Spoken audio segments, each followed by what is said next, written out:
Left jab, uppercut, leave you laid out on the floor. Try to duck and roll, hit and miss, now you counting stars. Should've practiced more, should've hit the mask, get out there more. Claim that you're the best, you gotta show me son. Actions over words, baby boy, is you real or what? Talking way too much, world come.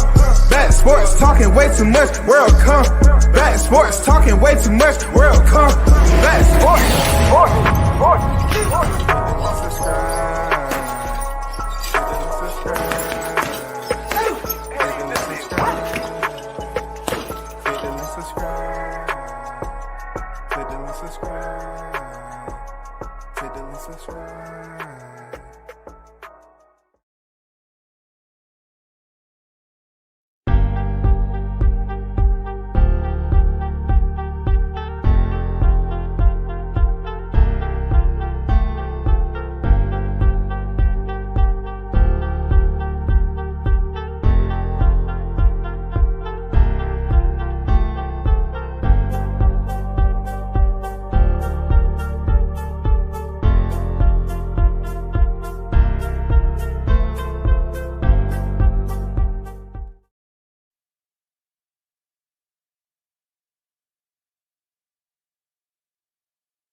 Shout out to the hottest chat in the MFing game.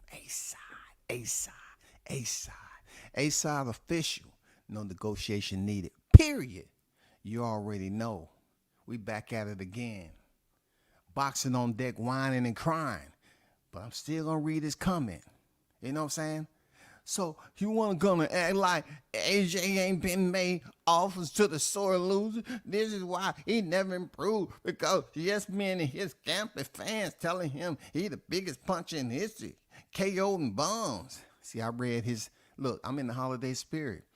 I'm like this all year. You know, I still read his comment. You know what I'm saying? I still read your comment, even though you up here whining. Let me put that Cash App out there, because I know you come over here with that much energy. You got to donate to the channel or something. You just over here whining for me to read your comment like it's free. You know what I'm saying? There go the Cash App right there. You know what I'm saying? Donate during the Christmas spirit. The Christmas holiday, rather. Samuel on deck, what's good with it? Snoop W says back to back, let's get it. We'll favor AJ heavy in this fight happens. He might stop Wilder. I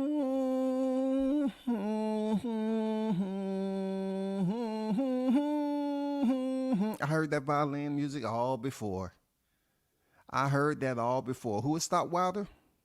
Who would stop Wilder again? The best heavyweight in the world.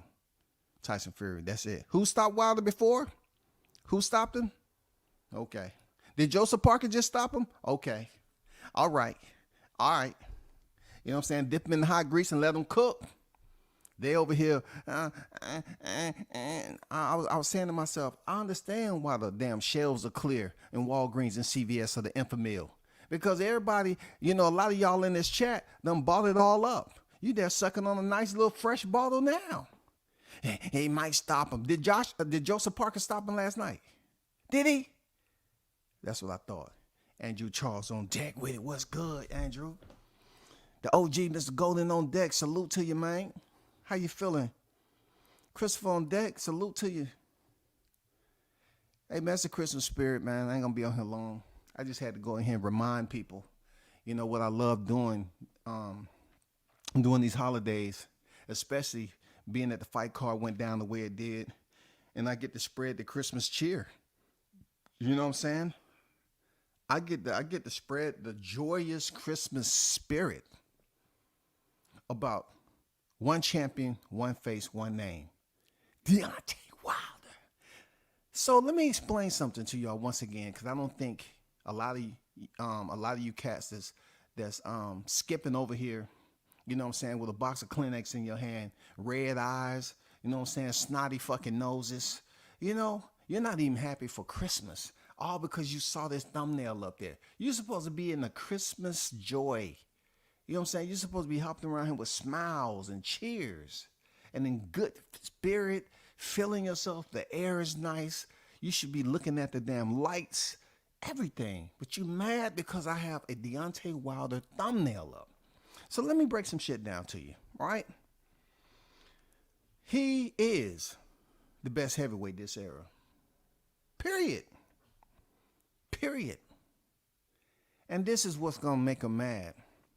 Let me first do this. Please don't click this link unless you are willing to convince me opposite. If you can prove me wrong that Deontay is not the best heavyweight this era, don't click the link. If you're just up here trying to tell me some personal shit, what you don't like about him, what you don't like about his style and all that, and I ain't going there. I'm gonna remind you all, especially the ones that think they know boxing and all that. I don't have panels. That don't mean I don't study the sport. You know what I'm saying? We're not talking about getting up here having a freaking what they call it, and what's we used to call it in the military. You know, you're just getting together. Dang, I can't believe that shit slipped my mind. But this is not one of those sessions where you're just gonna get together in a group and just be talking to one another about miscellaneous topics, about gossip, being chatty patties. I want you to click the link only if you can convince me that Deontay isn't the best heavyweight this era. Convince me. You know what I'm saying? Just convince me. This is not going to be name calling. You know what I'm saying? I'm going to PK you up out of here. A lot of you are going to come on, click this link, and all you're going to do is talk about what you don't like. I don't want to hear what you don't like. I want to hear you get straight to the point. If you don't think what I'm saying is true, well, tell me who is and why. That's it. And I don't have all day. It's about to be Christmas in several hours. I don't have all day. Get straight to the point. I don't want to hear no personal shit. I don't want to know what you think about him, how he look when he in the ring. I don't want to hear none of that shit. I don't want to hear nothing about his defense. I don't want to hear none of that. I want to get straight down to the butter. Straight down to the butter. I don't want to hear all that whining and bickering and puling and shit. I don't want to hear all that. Convince me I'm wrong.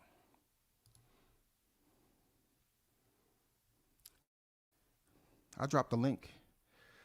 So I'm going to give this a little bit of time to see, you know, what type of individuals I have in the chat.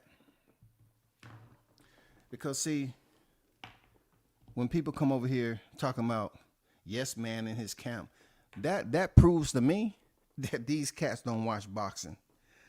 You know what I'm saying? What does Yes Man have to do with the best heavyweight of this era? What does Yes Man have to do with that? That means y'all just been paying attention to freaking whatever channels you want to lounge around in and monger. You know what I'm saying? Loitering. That's all you're doing, just hanging out loitering. Talking, you know, talking amongst each other about nothing. And you bring that information to somebody else's channel. And then you want to make it seem like you're saying something with substance. No, it's frivolous, gibberish. Come on, click that link, goddammit.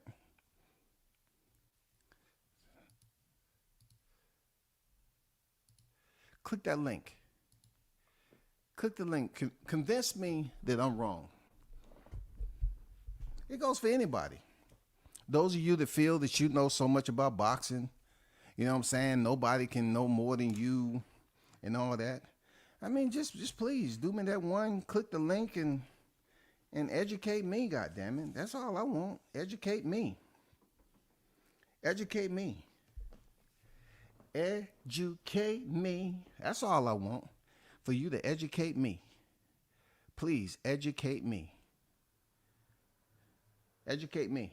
They're gonna get on here talking the same trash, garbage that they always talk. It's not gonna be something that deals strictly with paperwork, strictly with the FACTS's. That's what I want. I want to speak about the facts.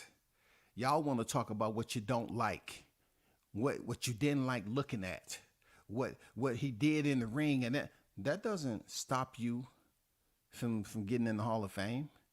Deontay Wilder is a future Hall of Famer, first ballot. Mark my words, first ballot Hall of Famer. Whether you like it the 24th or not, it's facts. He's going to be a Hall of Famer. Convince me I'm wrong. Come on, I know y'all love bringing AJ up because y'all enamored with a dude, light-skinned, brown-skinned dude, and then you say, oh, he got a physique. I wish I could get in that type of shape. I like his accent. I love his accent. I love it. You know what I'm saying? Can I get a poster? Eddie, can I get a poster, Eddie? Before I leave, can I get a poster? I'm working on my British accent. I just want to be courteous, Eddie. Get me a poster. I want a poster of Eddie. Eddie, I want a poster of AJ. Come on. Why the link isn't being clicked? Somebody convinced me that I'm wrong. Y'all want to think about what he did last night. The man, 38 years old, for Christ's sake. Is it not obvious? But I got some. I'm gonna break some shit down. Like it's y'all have no idea. I do what I do. I was in all those Wilder debates back in the day, before all this you know what I'm saying, schoolyard type debates start happening on YTC. I was in all those dang Facebook debates. Please, somebody convince me that I'm wrong. Somebody convince me. You know what I'm saying? Best heavyweight this era, somebody convince me I'm wrong. Somebody, please. I know where you're going to go already. So I can tell you this. It's best you do your Google research, right? Because I know where you're going to go. And time you go in here talking about, oh, Deontay Wilder, he trash, he's this. I'm talking about paperwork. How can you say the man fought bums? You're just speaking out of emotion. You're speaking from emotion. He fought bums when the heavyweight era was dominated by the Klitschko brothers. And then Bermane Stiverne, once the Klitschko brothers decide to sayonara, hasta mañana, then Stiverne was able to fight for a title. And we all know how boxing work. You know what I'm saying? I don't want to put too much out there. I just want somebody to click the link. You know, they might not have permission. They might be in the living rooms, you know what I'm saying, drinking on some cognac or some eggnog, depending on what your budget like. You know what I'm saying? It's the 24th. A lot of people don't have permission. They might be with their girl and they on the phone, but they get on here and start talking boxing outside. Oh, excuse me, what you doing outside? No, I brought you over here to spend time with my family. Get off that goddamn, you know, that social media and get in here like I told you and sit your ass down. Yes, dear. Hey, somebody please come over here and debunk what I'm saying. Please. All you cats that know so much about the heavyweight division and mostly, you know, the way you feel about Wilder is just, oh man, he's not this. He's not the fundamental, you know, boxer that I look for. Okay, cool. I want you to go there. I want you to go and bring in all what he ain't. He ain't the fundamental. He ain't that. Bring it all up. This is something I don't even have to study for or nothing, bro. Come on, tell me everything that you don't like about the man. And I'm going to tell you, hold up. Time out. I don't want to hear what you don't like about him because we already heard that. We already put that in the trash and tied it up real nice and put it in the goddamn bin. We're not worried about that. We're talking about you proving to me that what I have on that thumbnail is not true. Somebody prove to me I'm wrong. Come on now. Prove to me I'm wrong. I want to hear it. I know y'all looking up, doing your freaking research and all this shit.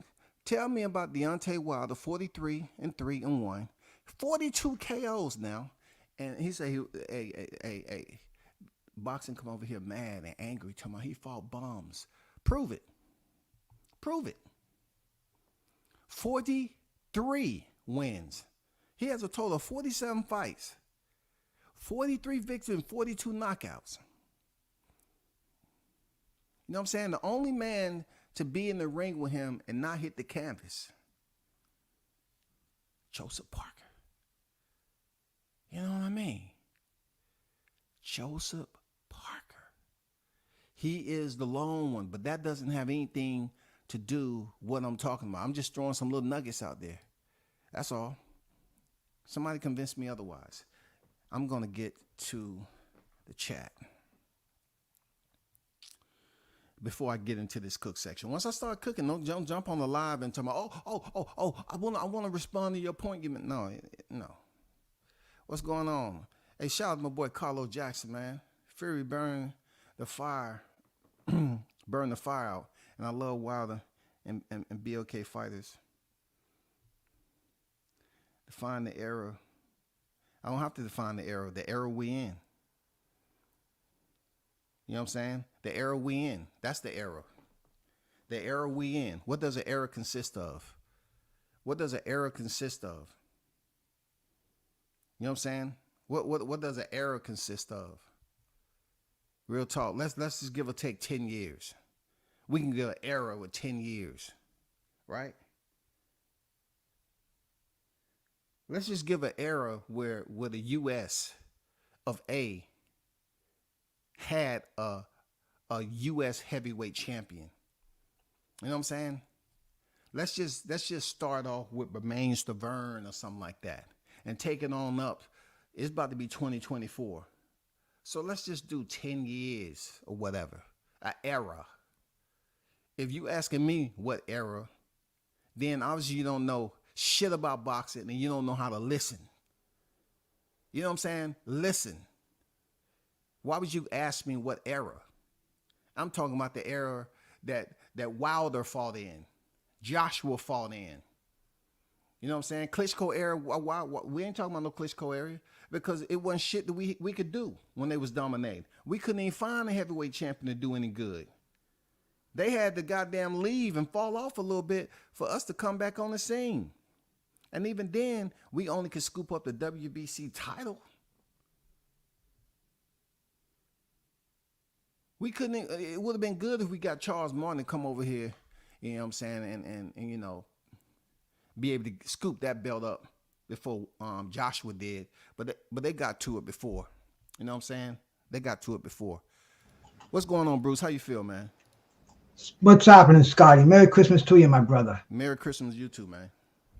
Hey, talking about Deontay Wilder up here, bro, and you're saying he's the best of his division, the best of his era? So out of the names that we know with Deontay Wilder, right, usually it's Joshua Fury. You know what I'm saying? Of this modern day era that we look at as far as fighters goes, right? We're not talking about George Foreman. We're not talking about way back in the era where we didn't have a heavyweight champion. We're not talking about the Klitschko's when they was dominating. We're talking about when the U.S. actually had Bermane Stiverne for a quick little blink, and then Deontay Wilder. And then, of course, Deontay Wilder picked up his belt prior to Anthony Joshua. And then you got to look at Tyson Fury and everybody else that came on deck. So what I want to know is, who's the best heavyweight of this era, in your opinion? In my opinion, it would be Tyson Fury, and that would be based on his domination of Deontay Wilder. Two fighters from the same era. That's like saying who was better, Joe Frazier or Muhammad Ali. And I mean, it's obvious. The choice is obvious. That's why I'd say. Okay, go ahead. No, I mean, if I can finish. See, the thing that Deontay Wilder could have done, I think he could have taken on better competition in his era. I mean, there were fighters like Joe Joyce. I mean, there were even Dillian Whites and the Frank Sanchez, the Rivas. there were just a lot of fighters out there that I don't think he fought, and he could have cemented his greatness if he had taken more fighters that are going to be mentioned later on as great fighters. Where I don't think Spielka and dude, I mean I can't even name 10 of Wilder's opponents unless I have to sit back and take a good talk and think. But I think the legacy of a fighter is based on the quality of his opposition. And Wilder, a great fighter, great puncher. But I think in his era, when he had the belt, I think he should have cleaned out the division, and he would have left no question. We wouldn't even having to have this discussion. So when did Wilder turn down any of those fights? You said Joe Joyce. You know, you mentioned Joe Joyce, but you know, you look on Tyson Fury's resume. Did he fight Joe Joyce? Was Joe Joyce even a relevant name? He wasn't even relevant. It's a lot of fighters that's on Anthony Joshua's resume that wasn't relevant at the time that Joshua fought him. They wasn't champions. Dillian White wasn't a champion. Dominique Brazil wasn't a champion. You know what I'm saying? You can look at Alexander Povetkin's record. Cool. You know what I'm saying? But when we talk about how Anthony Joshua was built as a heavyweight, come on, man. There's some speculation into that. But let me get back to Tyson Fury. We're talking about the same Tyson Fury you said that fought better competition. And he no. I didn't say better competition. All their competition is subpar as far as I'm concerned. None of these heavyweights today go out and search for the best in their division. The thing is, when Tyson Fury fought Deontay Wilder dominated. So I'm going to rank Tyson Fury over Deontay Wilder as the best in this division. I mean, I have no fucking dog in the race, and you know I'm the most neutral guy in the world when it comes to boxers. No, I have having a conversation, Bruce. I'm just trying to have a conversation. You know what I'm saying? I respect you for what you do, man. It's all good. But I got to get my point out, though. I got to get my point in response to what you said, Bruce. Okay, so you mentioned Tyson Fury. Okay, Tyson Fury, who left the sport from cheating. I get it. When he came back, he fought a Francisco Pianeta. He fought a Sefa Safari. Those names ain't anything to sit up here and clap your hands to. And then after he fought Deontay Wilder, he fought Tom Schwartz. And then he fought Otto Wallin.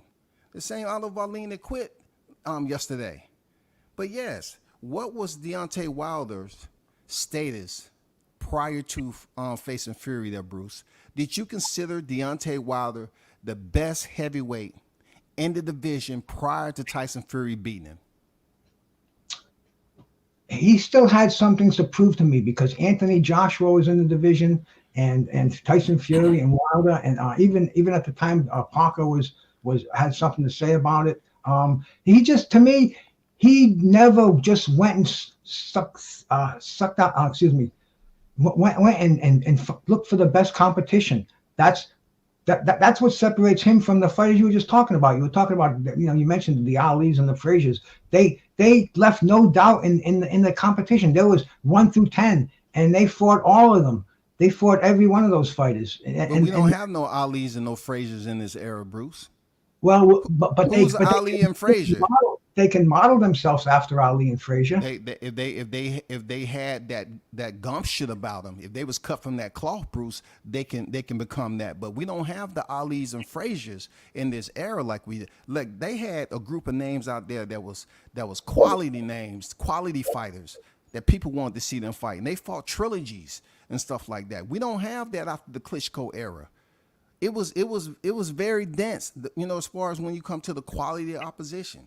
So you told me that Deontay Wilder, the jury was still in deliberation about him being the best heavyweight. That's what you said. So how can Tyson Fury be the best heavyweight if he fought a fighter that you didn't even consider to be the best heavyweight to begin with? How can Fury get all the credit, Bruce? How can he get all the credit when Deontay Wilder could have got the credit and praise and flowers when he was defending his title prior to Tyson Fury beating him, and all of a sudden he's nothing? Bro, he's far from nothing, but he's not the best, in my opinion, in the era, because he was beaten by another fucking fighter in the era. It's like the Floyd and Manny debate that'll go back and forth. That doesn't mean Muhammad Ali because he lost on the back end of his career. You know what I'm saying? He had a trilogy. He had these fights close together. We're talking about 2023, yeah. The first one, when he had that first loss in 2020, yeah, he lost that. But then, several months later, he went back in there for a trilogy. He lost to one fighter, but that doesn't mean just because Fury, who's a known cheater, beat Deontay Wilder with freaking controversy to it. And people, I know people want to look at it like, oh, you're not going to bring that up. I'm looking at it like he left the sport for cheating the first time, and then somehow, some way, he was accused of possibly cheating, not just over here in the U.S., but over there across the pond too.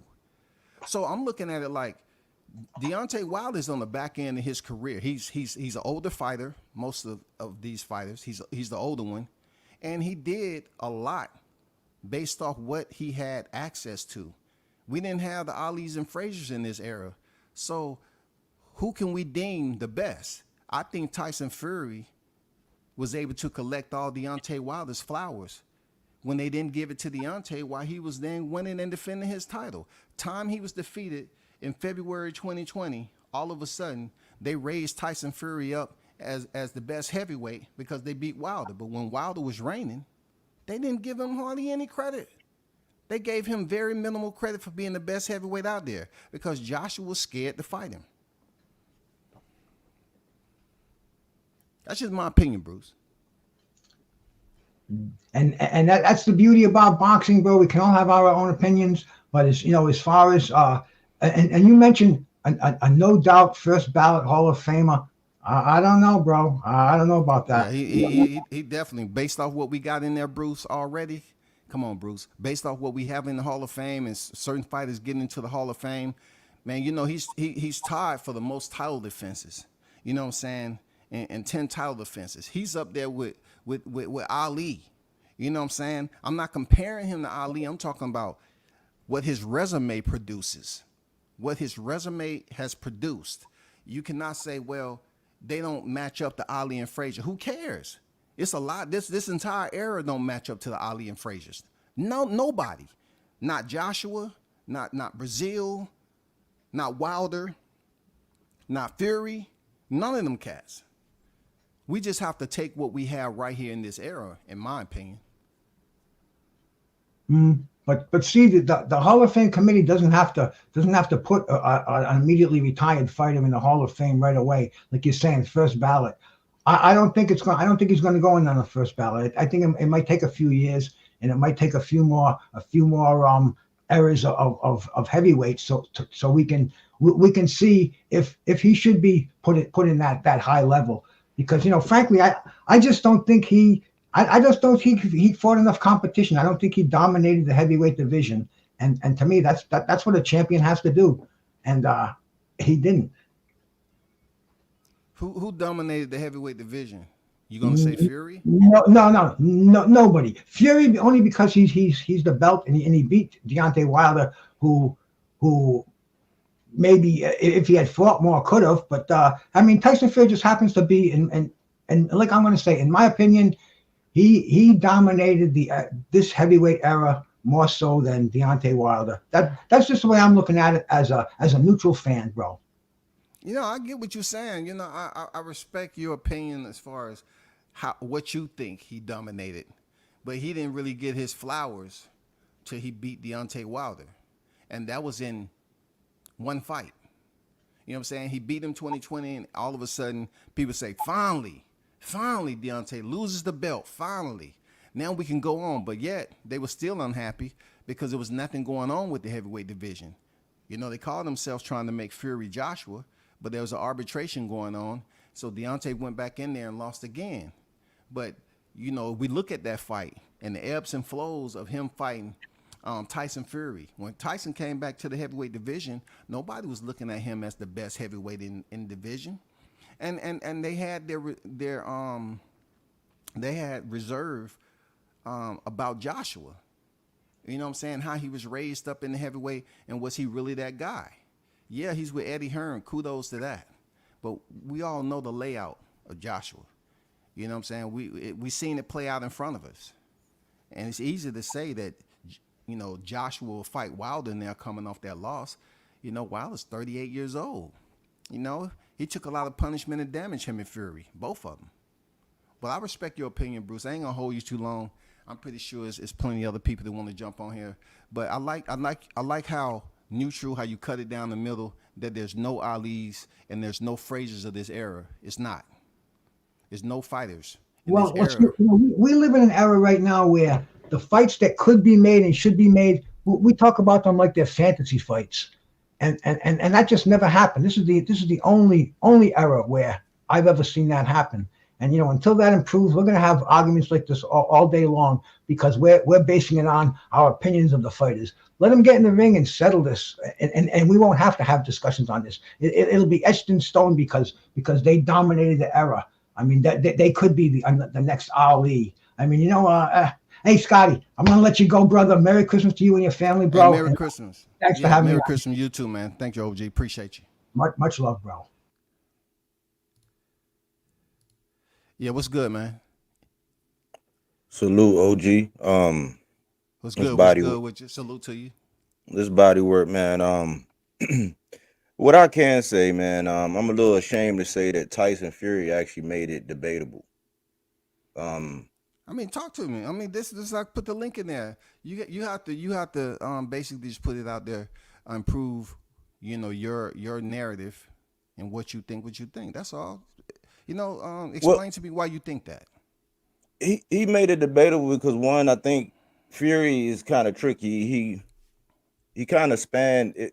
If we saying era, that's why my first question was define the era. And you said, okay, let's say the last 10 years. And I say, okay, I got to think. And I say, well, who would the public say? The public is going to ride with Fury. And I'm ashamed to say that he actually made it debatable. And I say that because I remember back in the time when Tank was getting ready to fight, it was rumored that he was going to fight Abner Mares, and he got the retina injury. And I was like, oh man, like why Abner and he ain't this? And it's like, well, he hadn't been retired that long, and he was in a fight. He actually got pulled out, and it wound up being, I think, Ricardo Nunez, I think. With all respect, brother, what did it have to do with the heavyweight division? I'm gonna tell you, right now. Okay. Right now, with that state, with Abner Mares being in the state he was, had Tank fought it, he would have got backlash. At the time when Wilder fought Fury, we got to consider the state that Fury was in. If right now, let's just say right now, Shakur Stevenson at the 35 division was to ask Abner Mares to come off the couch, and we already know he had a clear head, but at the time, I don't know where you going, man. But Fury, you're speaking about every division besides the heavyweight division, brother. I am no. Listen. No, why can't you make examples of the heavyweight division, man? I'm getting the to heavyweight division. I'm getting to it.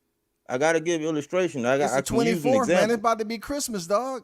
All right, okay. So Fury at the time when Wilder chose to fight Fury, he was on the couch for 3 years. He was overweight.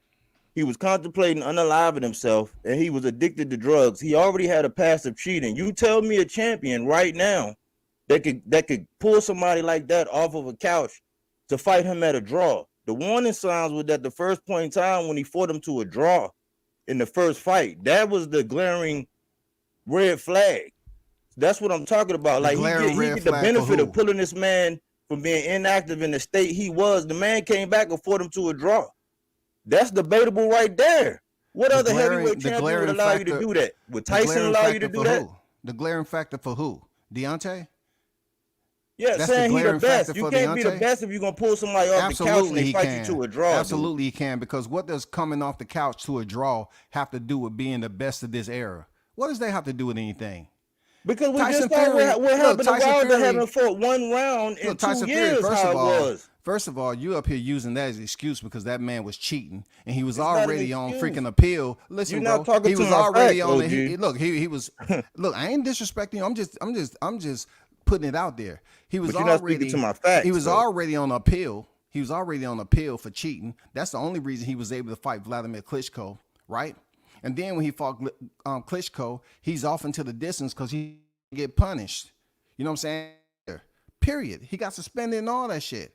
So now you're ignoring that he was a cheater. He was a unified champion before, and you're ignoring it. This is how you ignoring it, because now you're saying the blame is on Deontay Wilder for blaming. Look, now you're saying Deontay Wilder is being the blame for bringing him back to the sport when he was former unified champion. Check this out. When you should be giving him credit for bringing back a cheat back to the sport off the couch. And look, he didn't fight Deontay Wilder straight off the couch. He fought Sefer Seferi and Francisco Pianetti. He didn't fight Deontay Wilder right off the couch. You acting like he just brought the man off the couch and into the ring and they had a draw.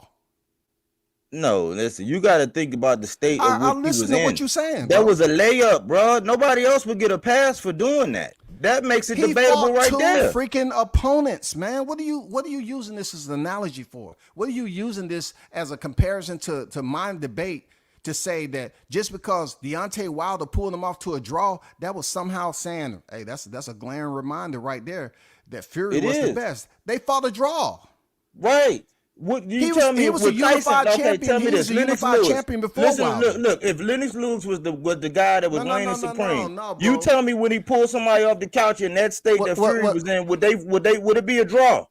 Would it be a draw? Was Deontay Wilder ever knocked out? No, you can't. Why you got to answer me a question? Like, why can't you just answer my question? Because you're all over the place. You started off talking about lightweights. I stayed on one point. I stayed on one point. About lightweights and shit, and I had to tell you, hey, I man, just brought up a heavyweight.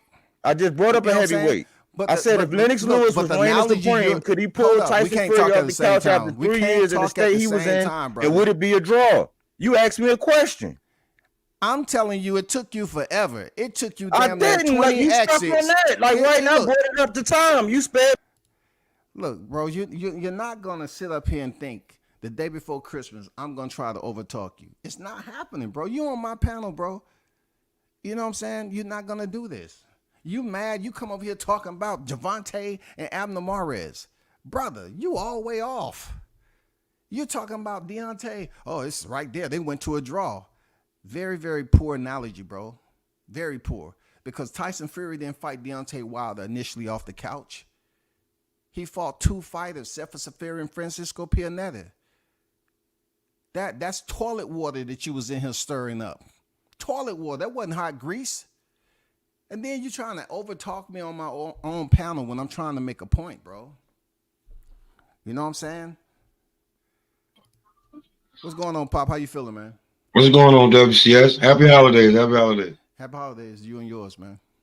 I really don't have one. I think just because you said of an era until like some of these guys retire, I don't think there is one yet, but I do think Deontay has the best case because the heavyweight division was dead for a while, especially after Klitschko retired until Deontay Wilder. Dead winning you talking about the encapsulation of U.S. champions, right? I get it. I respect that. Go ahead. Yeah, you know what I'm saying? It was dead. Like nobody. I can't speak for overseas, but like, yeah, it was dead over here. So him coming back and bringing excitement to the heavyweight division, and then doing it for a multitude of fights and for a long stretch. Yeah, he has. I think he may be the leading candidate, unless Anthony Joshua can do something crazy like regain undisputed after this, and Wilder like fades to the black. Because to me, even though Fury, like I put in the chat, Fury, yeah, he beat the man, but you didn't do that for like. And then you, to be truthfully honest, you've been on a in my mind, you've been on a bum challenge. You fought no competition that's any good that I think since you fought Deontay Wilder. Look like you like I'm gonna take the easiest fights possible. So when it comes to of this era, because I count this era when Klitschko retired. From then on, it's the Joshua Wilder and all of them. Say, let me stop you for a second, Pop. You made a good point. You made a good point about Tyson Fury fighting mediocre opposition after Wilder. Names: Dillian White, Derek Chisora, okay, Francis Ngannou. Come on, bro. Come on, man. And this dude gonna get on here and talk about he fought him off the couch. He didn't fight Tyson Fury off the couch, the cheater. He didn't fight him off the couch. He gave him a never year. He popped gave him dirty. a year and some fights. He gave him a year and some fights to get ready. He had Francisco Pianella and Sefer Safari. Those 2 fights. And then he trying to say, well, you know, when they go off the couch. But I respect his opinion, but look, it was way off. It was way out of bounds. And you made a good point. You made a good point about after Deontay Wilder, who has Tyson Fury fought? You know, was the heavyweight division buzzing before he beat Bermane Stiverne? Was it buzzing? No, it wasn't buzzing. No. It wasn't buzzing because the Klitschko's had pretty much destroyed anything that was going. They pretty much dominated. So when Bermane Stiverne came back on the scene for a little bit, and then he fought Wilder after he picked up the title, then stuff started picking up. You know, you had Joshua, you know, pick up the titles and the whole process. But hey, man, respect what you said, man. I'm listening to what you have to say. You have anything else to say on this debate, man? Yeah, because I'm gonna land it with this. Like, between the era, the guys of this era, I mean, Fury started it, went on a sabbatical. Wilder actually brought him back, so that kind of makes more of a case for Wilder of this era because he couldn't get no fight, so he went and got a fight. Of this era, he's a leading candidate. Do you remember when Tyson Fury fought Vladimir Klitschko? You heard of that name, right? We all heard of that, right? I saw the fight. Okay. I watched that fight. I'm gonna ask you a simple question. Mm-hmm. How many freaking belts did Klitschko have when Tyson Fury fought him? When he was on appeal from Christian Hammer, testing dirty, he wasn't a freaking heavyweight champion, okay? He had some secondary belts. How many belts did Klitschko have? He had all of them. He did have all. Every one of them. Look, every one of them besides the WBC. We know Vladimir didn't have the WBC title, okay? He had all of them, including the IBO, besides the WBC title. And Fury never defended none of them. He got the hell up out of Dodge, man. From November 2015 to June 2018. Come on, bro. Come on. You gonna tell me he the best of this era? And the nigga goddamn fought Vladimir for all those unified titles, dumped him because he tested positive, he was cheating? Man, begged for that fight, cried for that fight, sold that fight, said he was gonna beat Klitschko, said he was gonna do him dirty, got the belts, and then we was like, well, what happened? And all of a sudden, Klitschko had the belts back, and then MJ got that fight. So the best of this era, because the best of this era does not mean the best fighter, because to make it like, damn, I keep making the case for it, I'm not even arguing with you. Wilder started last and pretty much was in the front for a long time. Like, he's not he don't have the pedigree. He did this because his daughter, and he needed some real money. Yeah, but I'm talking about more so not his personal. I'm just talking about as far as paperwork and what we've seen in the ring pop. That's pretty much where I'm at with it. And you made some good points. You know, as far as that, man, he got it, bro. He got it. Like, if I don't even like, I just want somebody to prove that. How can you fight a fighter that him and his brother was dominating, and you fight him for the titles, but you're stripped. You have to go on a freaking hiatus because you was on an appeal, and they found you to be dirty. You know what I'm saying? You had a test come back. That's none and void. That's an asterisk. You can't sit up here and say, oh, he was 2-time unified. You know, that's an asterisk. You was a cheater, and then you come back to the sport from November 2015 to June 2018. Tomorrow, oh, it's mental health. It was mental health when you was cheating. Now you and your cousin. Come on now. Yeah, I mean, people can make their case for AJ. I'll listen to it. The Tyson Fury, he's like, there's always an asterisk with him. I dare them to make a case for AJ. I dare them. I mean, somebody could try. Somebody could try. I mean, I wasn't the biggest AJ fan, but for sure, Deontay Wilder does have a case for it. I don't think that you can just say it right now, because neither one of these guys are ready to retire. The guys that actually took the heavyweight division somewhere that actually made you want to watch it. They haven't retired yet, so Okay. that's how I feel. But you know what I'm saying? Happy holidays, you know what I'm saying? And I'm gonna get up out of here. Appreciate that. Yeah, for comment. sure. Happy holidays, brother. Thank Right. you. So let's appreciate Pop for pulling up, man. Listen, those of you in the chat, this is not like all the other cats you deal with. Look, I'm not gonna sit up here and go back and forth and you talking over me when you came. I appreciate it. What's his name? Boxing that came over here. Much respect. Boxing work. Boxing. Listen. It was just a conversation that the cadence was all wrong. You know what I'm saying?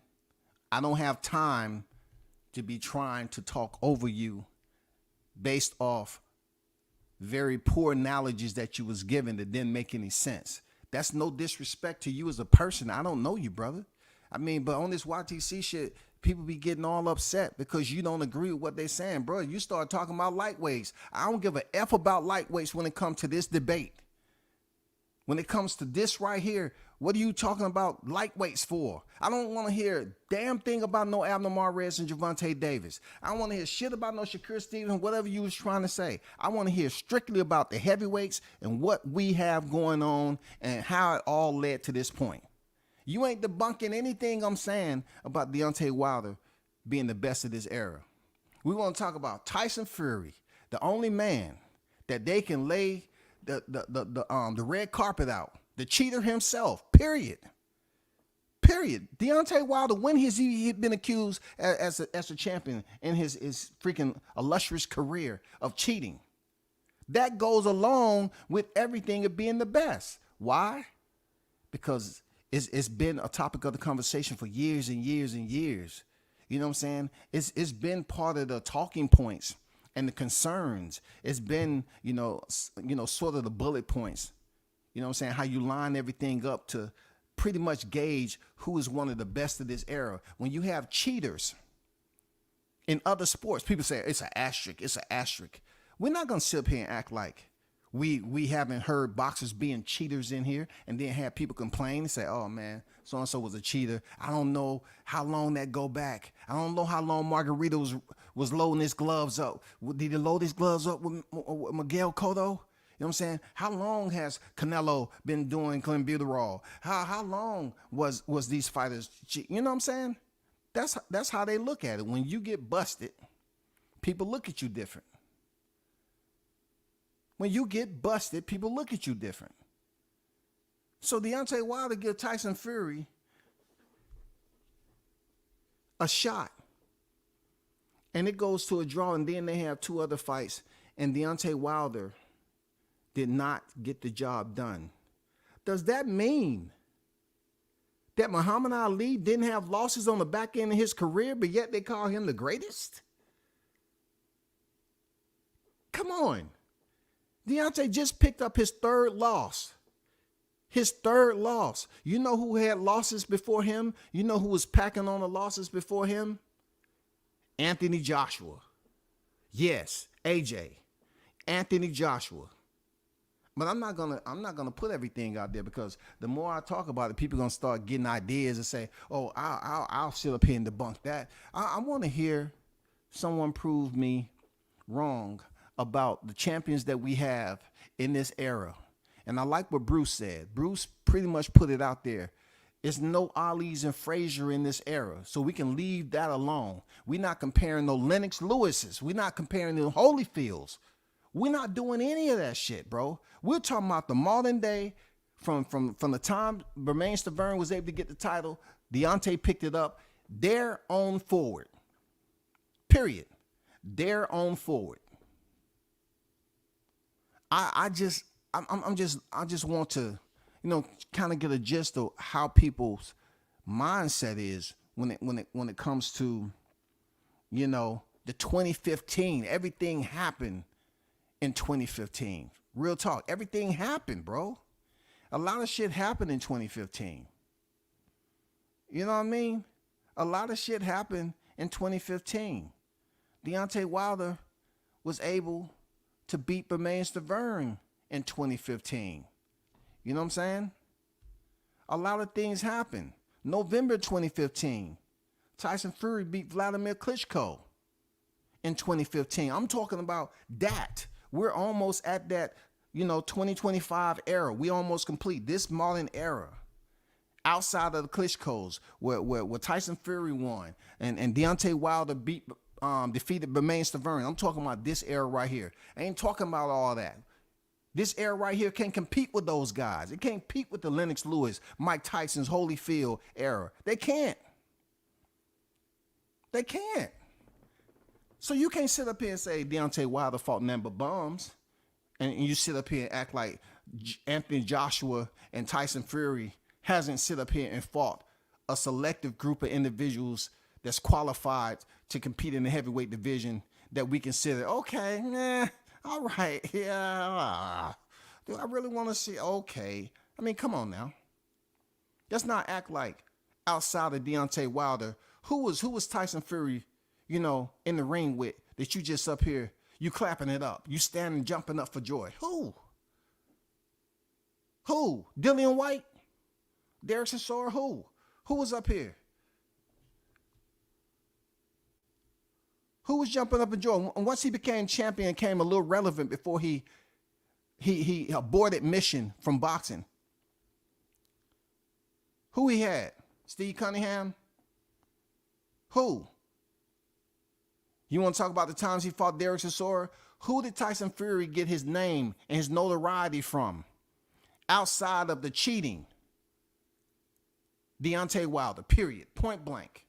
So if he got his name from Deontay Wilder had value, high value as a heavyweight champion, high value. Motherfuckers want to come over here and make all these names for Wilder. Oh, his skill set, he was fragmented, he was a windmiller, he's this. 40 plus tried.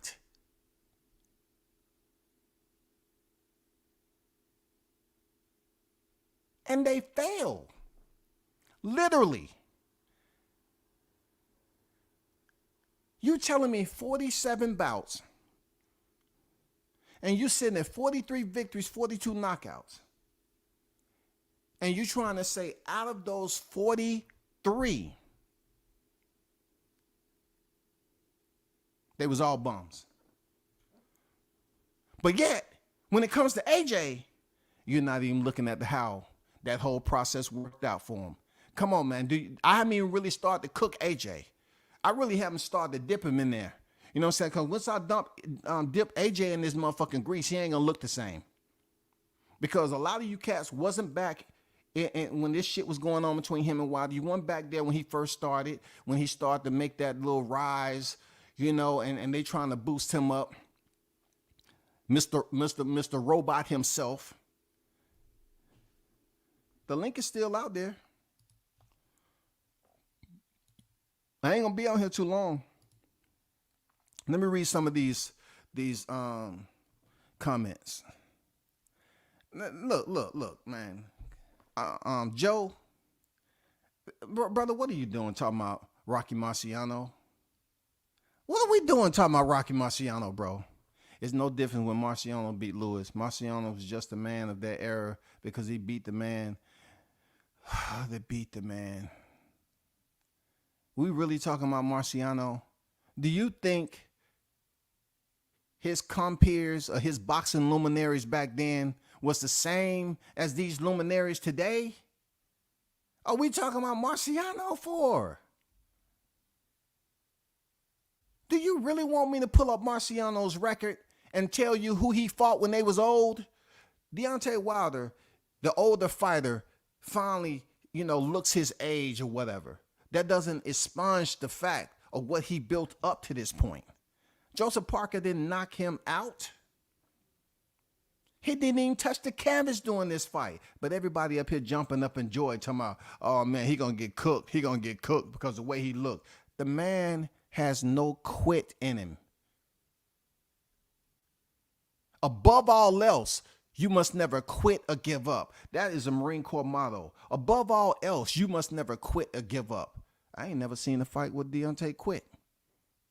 I seen fights where freaking Anthony Joshua quit. Oh, absolutely I did. Absolutely.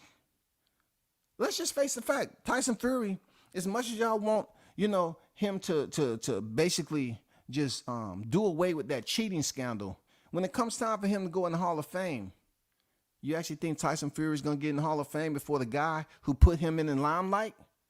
You actually think he's going to get in there before Deontay Wilder?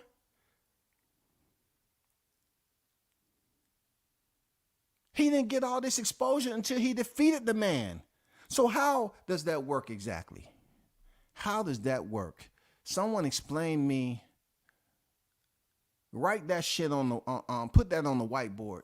Explain that. Let me, draw me up a graph on how a fighter can be criticized so much, undefeated, giving you the only highlight reels that you've seen in the heavyweight division at that time, knocking cats clean out. And he goes in there and fights the former unified cheater. Ain't nobody else trying to goddamn give him a shot like that with a belt. Joshua wouldn't have fought no motherfucking Tyson Fury because they were still trying to goddamn put the Lego blocks together for Joshua.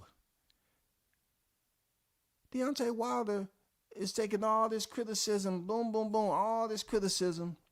And then he gives Tyson Fury, the former unified champion who's been in there with Vladimir Klitschko. No bitch in him. No freaking bitch in him for sure. It's no bitch in him, bro. He gives Tyson Fury, the former unified champion. And they say he fought all bums? He gave Fury an opportunity off the couch. Dope fiend, drug cheat. He gave him an opportunity off the couch. And these cats on here crying about the way Deontay Wilder fights, you know what I'm saying? How he looks. Y'all got complex issues, insecurities. This live stream ain't about the way he look. This ain't about how you felt he displayed all the fragmentation in his skill set. I'm talking about his paperwork. I'm talking about what he's been able to accomplish in the sport of boxing. You can't default it and say, oh, he fought nothing but bums. That's a bold-faced lie, bro. Because Tyson Fury is on his resume. Even though he didn't come out victorious, Tyson Fury didn't get put on the freaking magazine with Tio as Fight of the Year until he beat Deontay Wilder. Tell me why that is.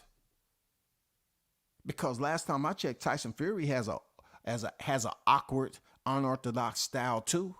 His body, he's able to work with what God blessed him with, his body type. He's able to box efficiently with that much weight. Way better than Jarrell Miller. Way better than Jarrell Miller now. Come on now. Tyson don't weigh as much as Jarrell Miller, but goddamn it, he can box way better than he can. And you're talking about, once again, not accrediting Wilder for being one of the lighter heavyweights, but fighting bigger heavyweights and knocking them out. That's what heavyweights are supposed to do. But people talking about, oh, he windmilling. Is windmilling illegal? When he was, using that type of wild, erratic type style, loose type style, was he still getting the job done? Yes. Did people not like it? They didn't like it. But when you listen to them talk about Wilder using that windmill style and stuff like that, usually what you get is, oh man, he classless. He's this, he's that. I'm like, what does that got to do with his boxing skill though? He sucks. He's this, that, and that. You're talking about an Olympian now. You're talking about an Olympian. Prove to me I'm wrong that Deontay Wilder isn't the best. I know where you want to go. You want to go Fury, Joshua. Fury to cheat. Even came back from the sport and cheated the man who gave him an opportunity.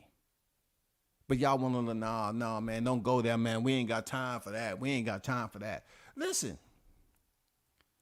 if he didn't cheat, it wouldn't have been no controversy, right? It wouldn't have been. It wouldn't have been no controversy. But he didn't get any type of exposure before he went in there and fought Wilder. And Wilder laid his ass clean out, and we know Jack Reese gave the lone count. Really, You know what I'm saying? It would have been great if the Pantheon of boxing would have sent them angels down here and slap Jack Reese with a freaking one of those wings of theirs and say, stop goddamn trying to mess up history. You know goddamn well that man knocked out Cole. Stop trying to mess up history. And he messed it up. What other fighters you know get knocked out? Deontay knocked out Fury cold. People know it. Everyone know it. He knocked him out cold. The best heavyweight this era. He knocked Fury out cold. He gets the win. But Jack Reese sat up there and did something he don't usually do. Tyson Fury's head is laying on the canvas. Eyes fucking rolling in the back of his cranium. This dude is out. And Jack Reese sit up there and give a motherfucking 30 count. Yeah, can I get a 6-piece chicken Popeye? 3. Yeah, can you put some mashed potatoes in there? What number I'm on? 2? Okay, 2. Yeah, put me so, yeah, you got dirty rice and red beans, right? Okay, and give me an extra biscuit in there and give me some honey on top of that. What number I'm on? 4? Timekeeper, what number I'm on? I mean, you really want to know? We're on 13 already. Okay, 6. That's Jack Reese. But back to the task at hand, though. Let me go through some of these comments.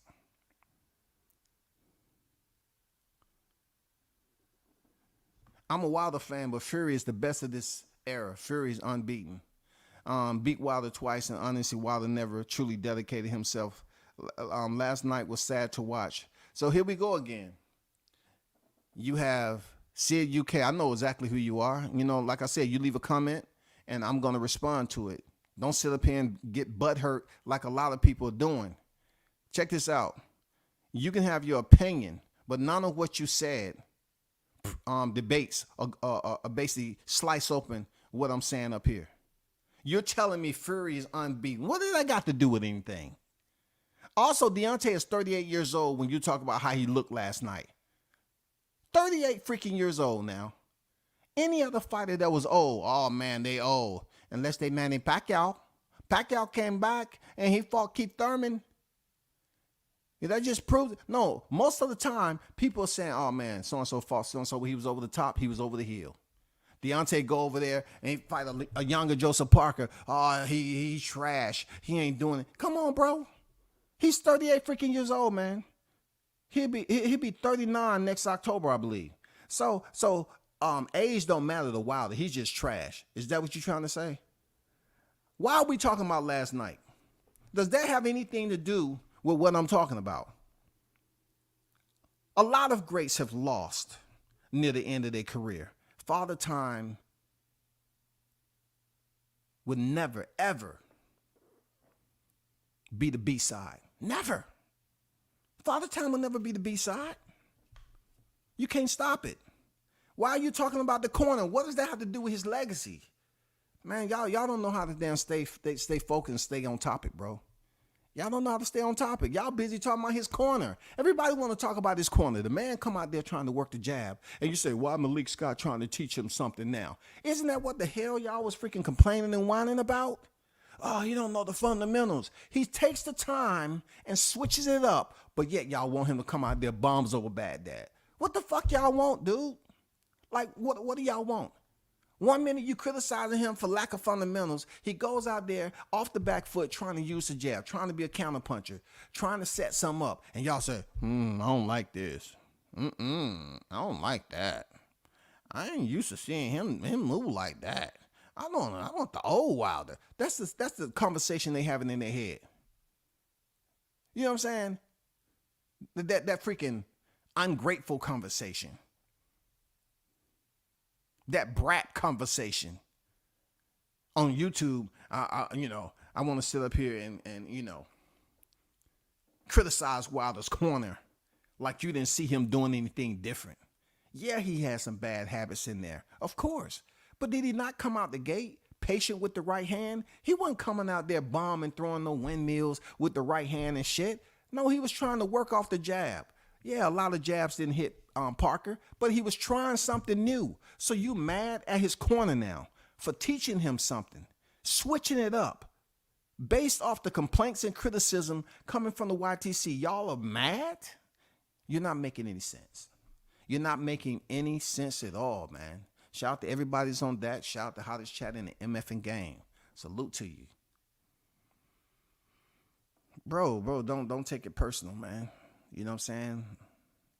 While the best win is against an old drug cheat, and his second best win is Bermane Stiverne.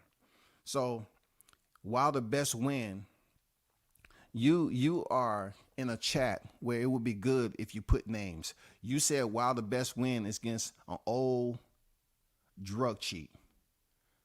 Do the listeners or the viewers know who you're speaking on?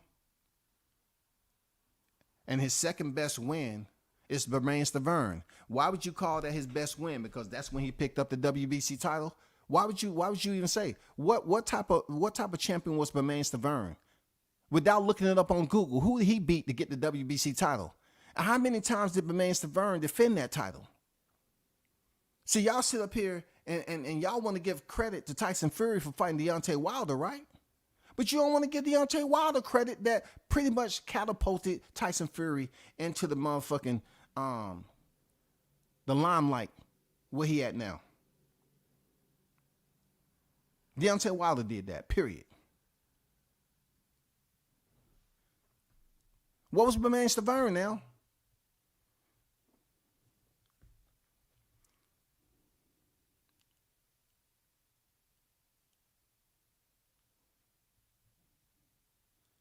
Man, hey, don't talk about it. Be about it. Joe up there talking about you want me to park and click the link. Don't talk about it. Be about it. The link right there. As long as you don't get up here trying to overtalk me and talk about some personal shit and talk about his corner. I don't want to hear shit about that. I want to hear what the dang topic is about. I said he the best heavyweight of this era. That's what I want. I don't want to hear shit about no motherfucking flyweight division. I don't want to hear nothing about how the goddamn sun set when he was fighting so-and-so, him windmilling. I don't want to hear none of that. I want to hear strict information that falls within the guidelines of the topic to prove your point against what I have up there in the title. That's what I want to hear. I don't want to hear none of this other shit. I don't want to hear how you don't like how he move in the ring and you don't like Malik Scott. You don't like JD's. I don't give a fuck about none of that. I want to hear something to prove. All y'all that claim you talk boxing and know so much about Wilder and want to see Anthony Joshua fight him all of a sudden, get up here and prove my point. Any one of y'all. Any one of them. How can one fighter make a name for himself off one fighter who's a champion who they're saying fought nothing but bums? How can that fighter elevate their status quo, off a fighter who was a nobody? How does that work? How does that work exactly? How does the appraising value increases based off a fighter that you said fight nothing but bums and then fight nobody? How can Tyson Fury the appraising value go up as a heavyweight champion by defeating Deontay Wilder, who only had one belt? He beat Bermane Stiverne. Who was Bermane Stiverne? Was he this killer?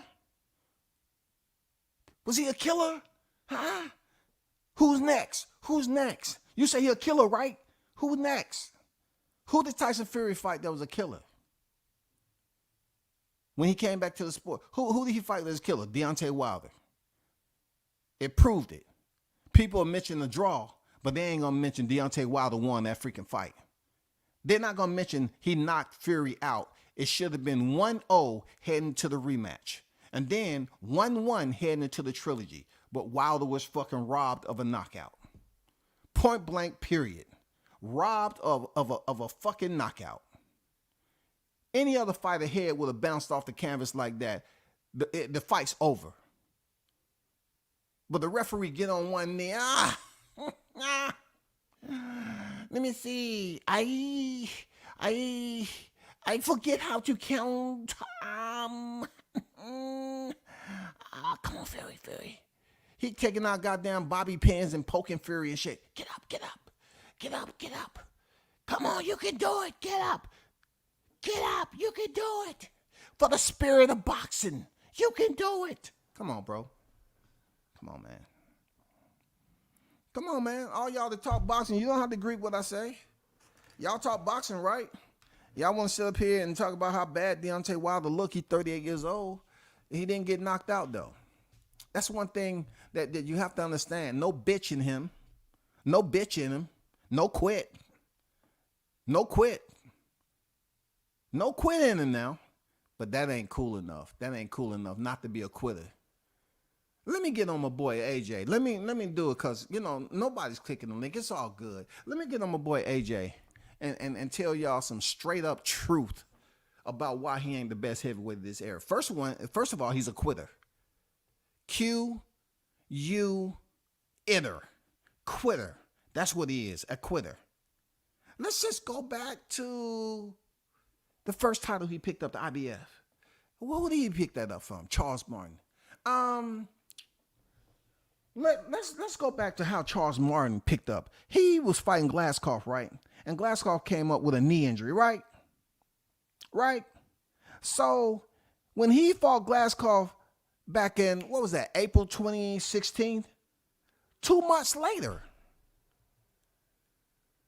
he was back in the ring with Joshua. 2 months and a couple of weeks, he was back in the ring with Joshua. That's how they sucked him up. That's how they set him up, y'all. Charles Martin just won a title off an injury, fighting Glasgow, Tyson Fury's old title, right? And then he wins the title, and Eddie Hearns and them scoops him up and say, hey, you want this big paycheck? We got something for you. They was dangling over him like it was a doggy treat. Oh, look at that right there. That's tasty. Look at that.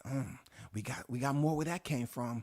Yeah. Is there any way you can fight Joshua? You know, let's say April 9th. I just got out the ring on January 16th. Yeah, you want the check or not? Go ahead and take it. What'd he do? He went in there and took a dive. That's a fact.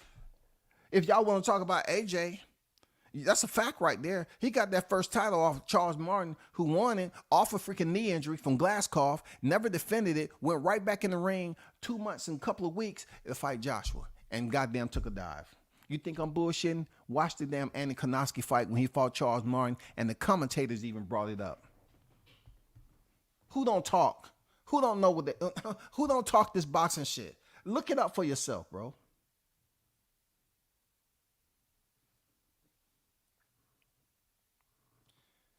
You talking all that in the chat and talking about you want to click the link and all that. You ain't did nothing.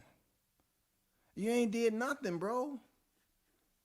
You just sitting there trying to be a chat puppy, a stray. Get on here and don't try to overtalk me and talk some legitimate knowledge like Bruce did. Bruce made some very solid points, and I totally agree. There's no Frazier Ali. We can't compare them. We can't give scenarios to these cats that's in this era to them. No, you can't compare them to the Holyfields, the Tysons and Lennox Lewises and all them guys. No, we're not doing that. We're talking about this era, the competition that we have to deal with in this era. How did these fighters build up who they are as a fighter off the names that was available to them? And with those names, how do you assess and equate that to one of the best heavyweights of this era? You know what I'm saying? How do we do that? If you don't agree with what I'm saying, explain to me why I'm not, you know, on the right grid coordinates, why I'm way off. Back to Anthony Joshua. He defeated Charles Martin for the IBF. Everybody and their mama knew that was a dive. Everybody and their mama know that was a dive. Everybody and their auntie, their uncle knew that fight, Charles Martin took a dive. If you don't believe what I'm saying, all you have to do is just listen to the commentary when he was fighting Andy Konoski. I couldn't believe they even mentioned it. They brought it up. Real talk. They brought it up. Oh, what's next for AJ? The one and only gold medal Olympian, Go back and watch that gold medal round, the London Olympics, and see if AJ won. We all know how the Olympics screw fighters over. It's according to how much heavier their pockets is. You know, who can take the motherfucking bag? Who can take the damn envelope? You know what I'm saying? Look for yourself and see if Joshua won the Olympic gold medal round. Look for yourself. But let's get back to the WBA title. Oh man, he fought Klitschko. Everybody loves talking about Klitschko. They fought at Wembley Stadium. Oh my God, Anthony Joshua was selling out Wembley Stadium. No, not at all. Because he fought there once before he fought Klitschko. A fighter called Jeff Legg. He fought there already. Nobody special. He didn't sell it out. When he went in there with Klitschko, both of them together packed the house. Okay? But let's talk about the old Klitschko. Do you know Klitschko, who pretty much, you know, had those straps? You know what I'm saying? He had those straps. You know what I'm saying? They was doing their thing back in the day. But when AJ was able to somehow, some way fight Klitschko for the WBA, right?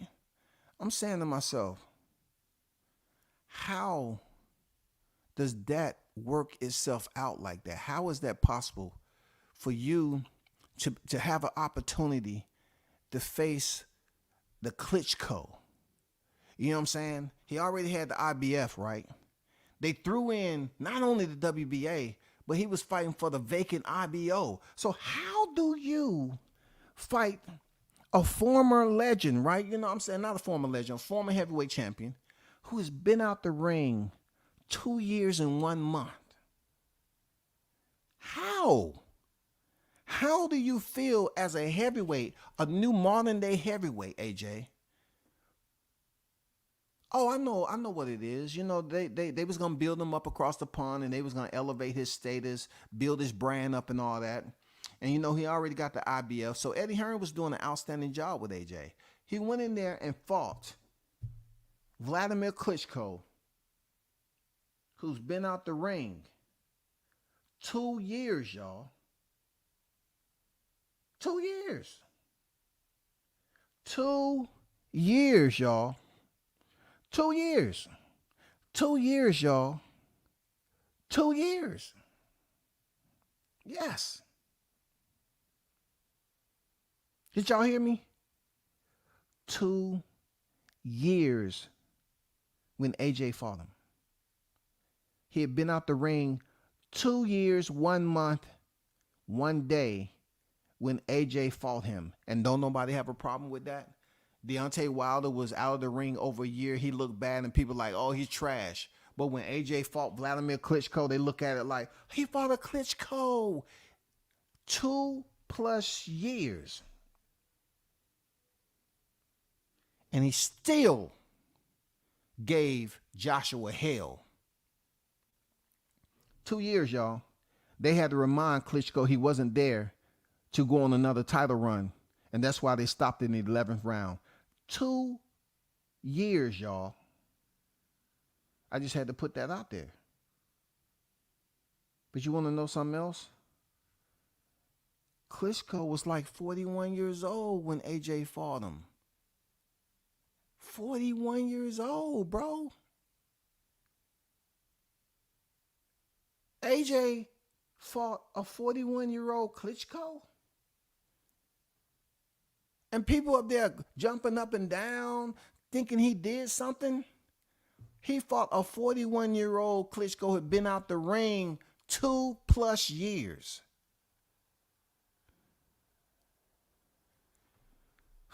We can't make this up. So he fought Klitschko. And now, you know, he beat him. He goes in there and have problems with Carlos Takam. They tried their best because they already had the Alexander Povetkin fight set up. You know what I'm saying? So, you know what I'm saying? He couldn't go past 10 rounds with Carlos Takam. It'll look bad. So they hurry up and stop that fight prematurely with Carlos Takam. Look it up for yourself. And then he goes up there with the WBA and the IBO and the IBF title and fight Joseph Parker. Joseph Parker, at the time, you're talking about him fighting Andy Ruiz for the vacant WBO title. You know what I'm saying? Joseph Parker fought Andy Ruiz for the vacant WBO title. And imagine what happened after that. Do y'all know what happened after that? He only had 2 title defenses. Then he went in there with Anthony Joshua and survived for 12 rounds. He went in there, survived, y'all. He went in there and survived for 12 freaking rounds. That's what Joseph Parker did when he fought Anthony Joshua in defense of his WBO title. So out of those 3, Charles Martin, Vladimir Klitschko, Joseph Parker, I give Joseph Parker the credit, just the credibility of the FICO score out of those 3 opponents. Don't give none for Charles Martin and none for Vladimir Klitschko, because the man was out of the ring and still damn near knocked AJ out. So you're looking at AJ. He wins the title from Joseph Parker, and then he goes in there and fight Alexander Povetkin, who only had 1 loss at the time, beat him. And then he goes in there and he shows who I always believed him to be, y'all. If you can see my Facebook lives, always I said that, nope, he's not the dude. They gifted him a gold medal at the Olympics, and they're raising him step by step, rung by rung. And it showed by the Andy Ruiz fight. You know why? Because he couldn't make adjustments. Andy Ruiz was a last-minute replacement for Jarrell Miller, who popped for goddamn eight barrels of freaking pads. You know what I'm saying? 8 barrels, a whole ship, right? A whole shipping container. He goes in there and fight Andy Ruiz, Anthony Joshua. Short Andy Ruiz, who fought Joseph Parker for the vacant WBO title. And he gets destroyed.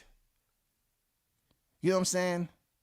Joshua down twice in the 3rd round and twice in the 7th round, and he quits. He freaking quit, bro. He quit. That was June of 2019, and they bring Joshua back in December over in the dirt.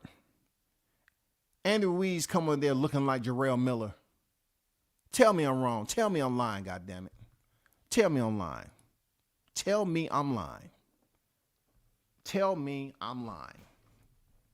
He come over there looking like Jarrell Miller. Barely do anything, and Joshua get his titles back. You know what I'm saying? This is a manufactured paper champion. Eddie did an outstanding job. He gets his titles back, right? He fight Kubrat Pulev. Ooh, wow. He fought Kubrat Pulev. And then what happened? He fights the former cruiserweight undisputed Alexander Usyk, who came over here and fought a Chase Witherspoon initially, his debut into the heavyweight division, and then he fought Derek Chisora. And then he went up there and made a splash and fought Anthony Joshua and beat him. Not once, but twice. Don't come in here talking about the second was a split decision. He lost back-to-back. He lost his titles, and he couldn't get them back. So when I see Deontay Wilder now losing to Tyson Fury, I don't put him in the same category. You know what I'm saying? I don't put him in the same category. He lost a controversial decision, but he lost though. But also you have to look at it like this, the career that he's had up to that point. The amount of wins he had, the amount of knockouts he had, right? Controversy ensued when Tyson Fury beat Vladimir Klitschko and ran from the sport.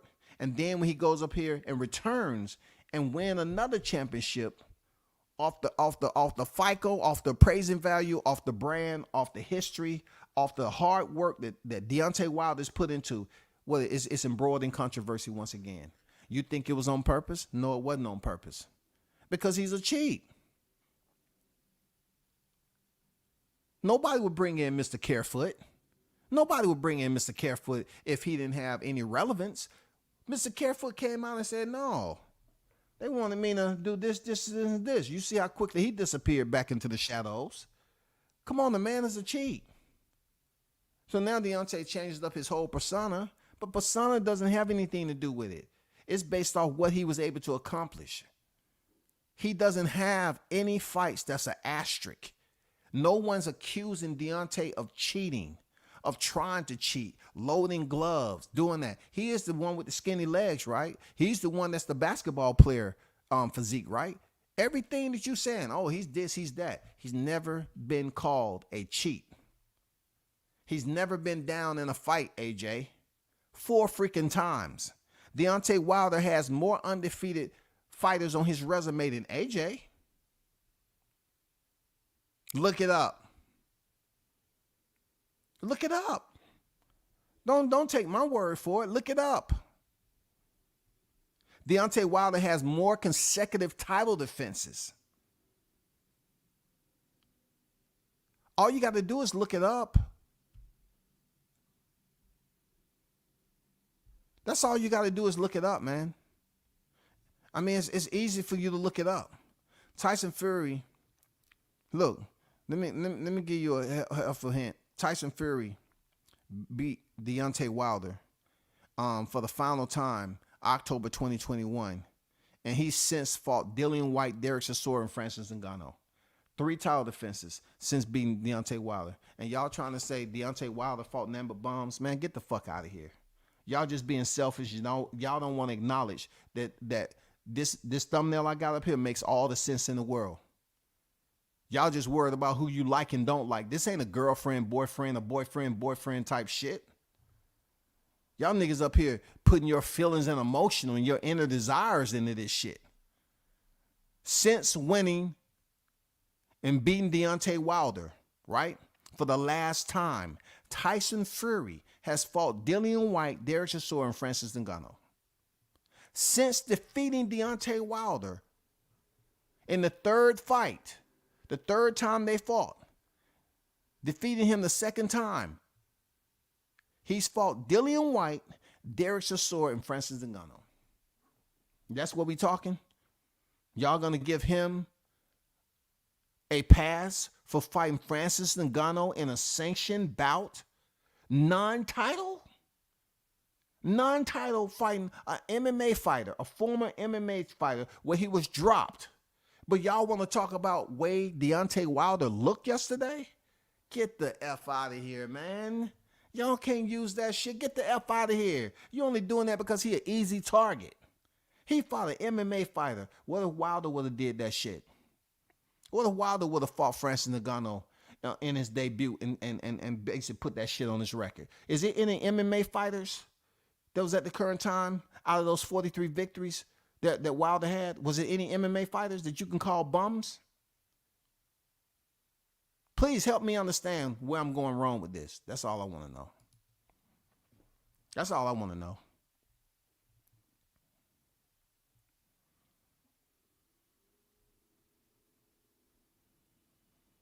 Like I said, any one of you all in the chat want to debunk what I'm saying, click the LINK. All that rah-rah stuff in the chat, that ain't doing nothing for this conversation.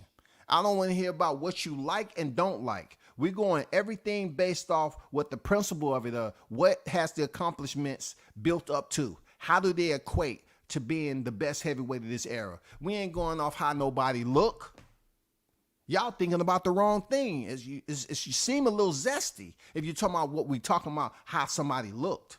Because they quick to say, oh man, he's a basketball player, Frank. He's small. He looked bad last night. 38 years old. 3 fights with Fury. The only one that has fought Fury 3 times. 3 times. The one that didn't get any glory until Deontay Wilder fought him.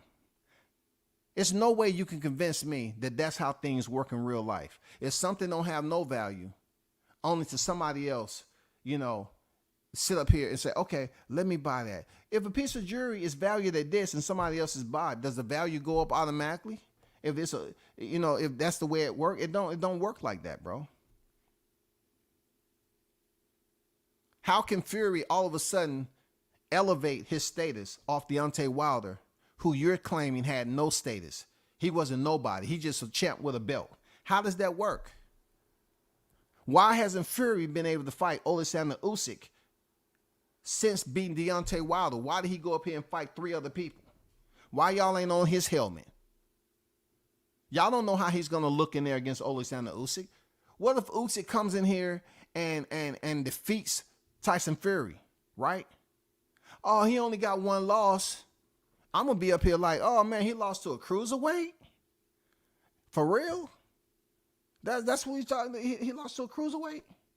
Or y'all gonna say Alexander Usyk is a legitimate heavyweight now? He's proven himself.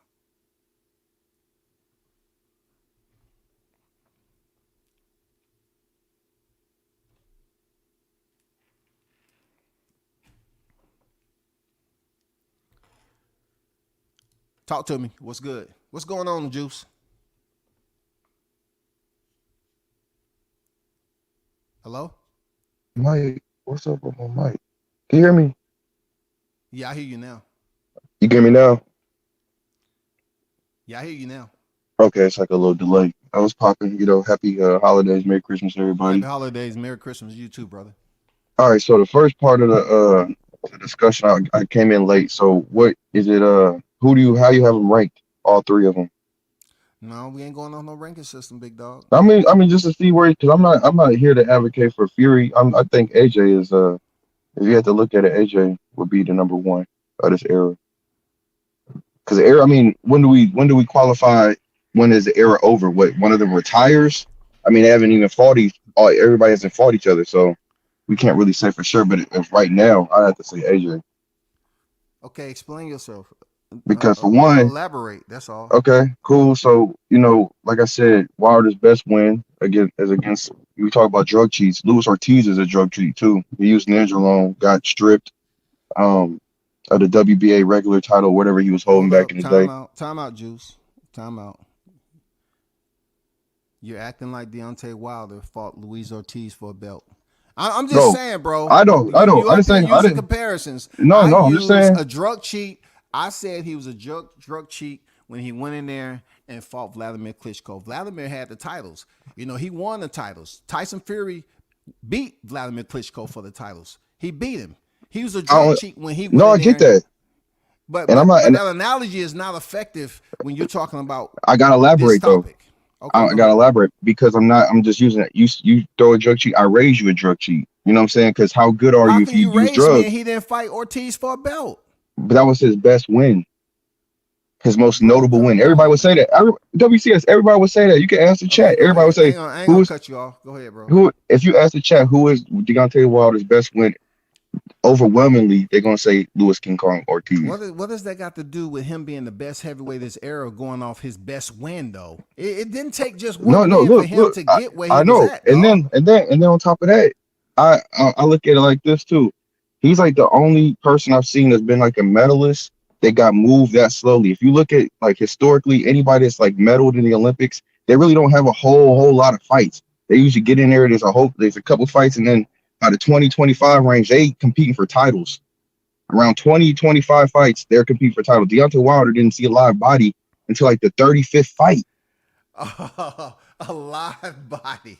No. We ain't talking about live bodies. When the way I described AJ was how he was picking up the titles, it was questionable, bro. Come on now, Charles. I agree. Charles Martin was questionable. He took a dive, bro. Everybody was talking about that shit. And Malik Scott took a dive too, bro. He was not fighting for a title. That was an eliminator to the title. That was the eliminator. You're killing me, bro. WCS. That was the eliminator to the title, bro. I am talking about title shots. I'm talking about Charles Martin when he sat up there and he won the title off an injury from Glasgow, and he went in there and took a dive with Anthony Joshua as a champion. I'm talking about Anthony Joshua. They paid him the largest money that he ever got in boxing, and he took a dive, bro. And you know what makes that even worse? Charles Martin was on the PBC side. If you see where I'm going with that. Who else was on the PBC side with a belt that was a heavyweight champion of the world? I think it was Deontay Wilder. So in Al Heyman's best interest was to send Charles Martin over to take a dive against AJ when he could have built his own star here in America with Deontay Wilder. I look at it as a hustling backwards, but if somebody sees it in any other kind of way, I'm all ears. I'm all ears to hear why you would do that. Who picked up that title? Who picked up their title first? Deontay Wilder or Anthony Joshua? Deontay Wilder.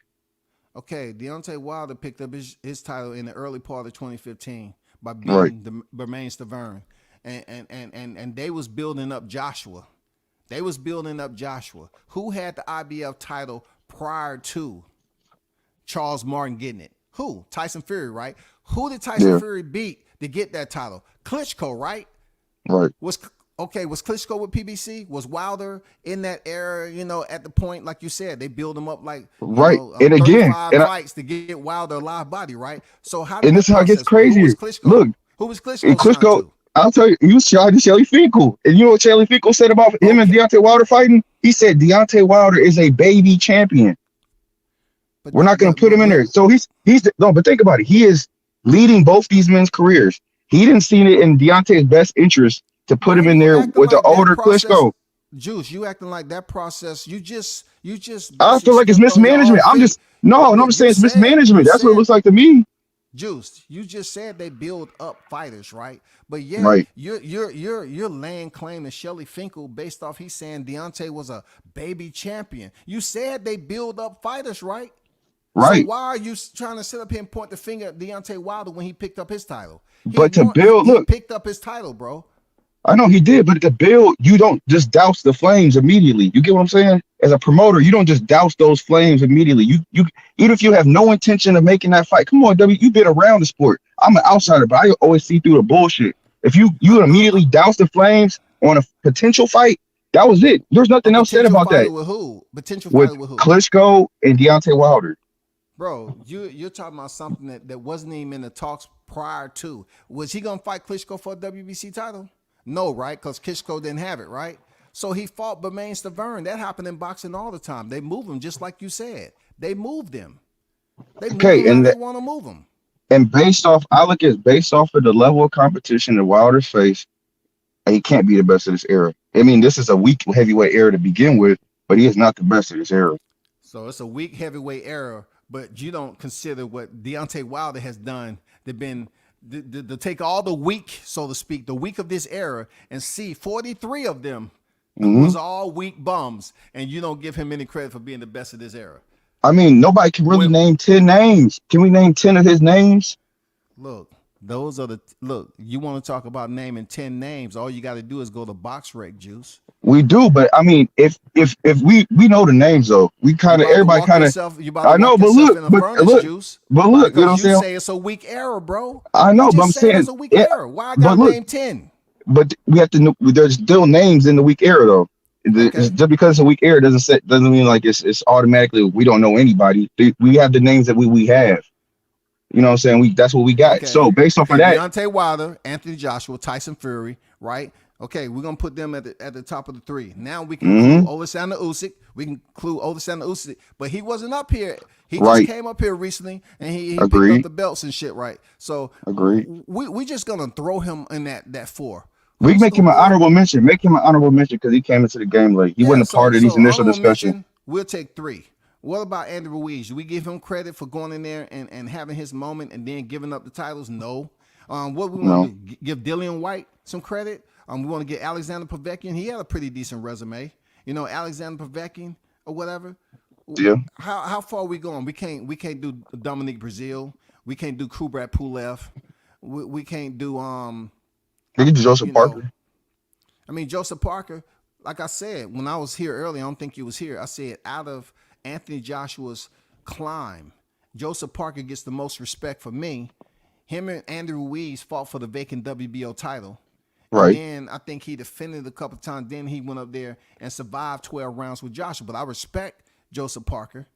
You know what I'm saying? More than I do the Charles Martin and the Vladimir Klitschko, who was out of the ring for 2+ years, bro. Okay.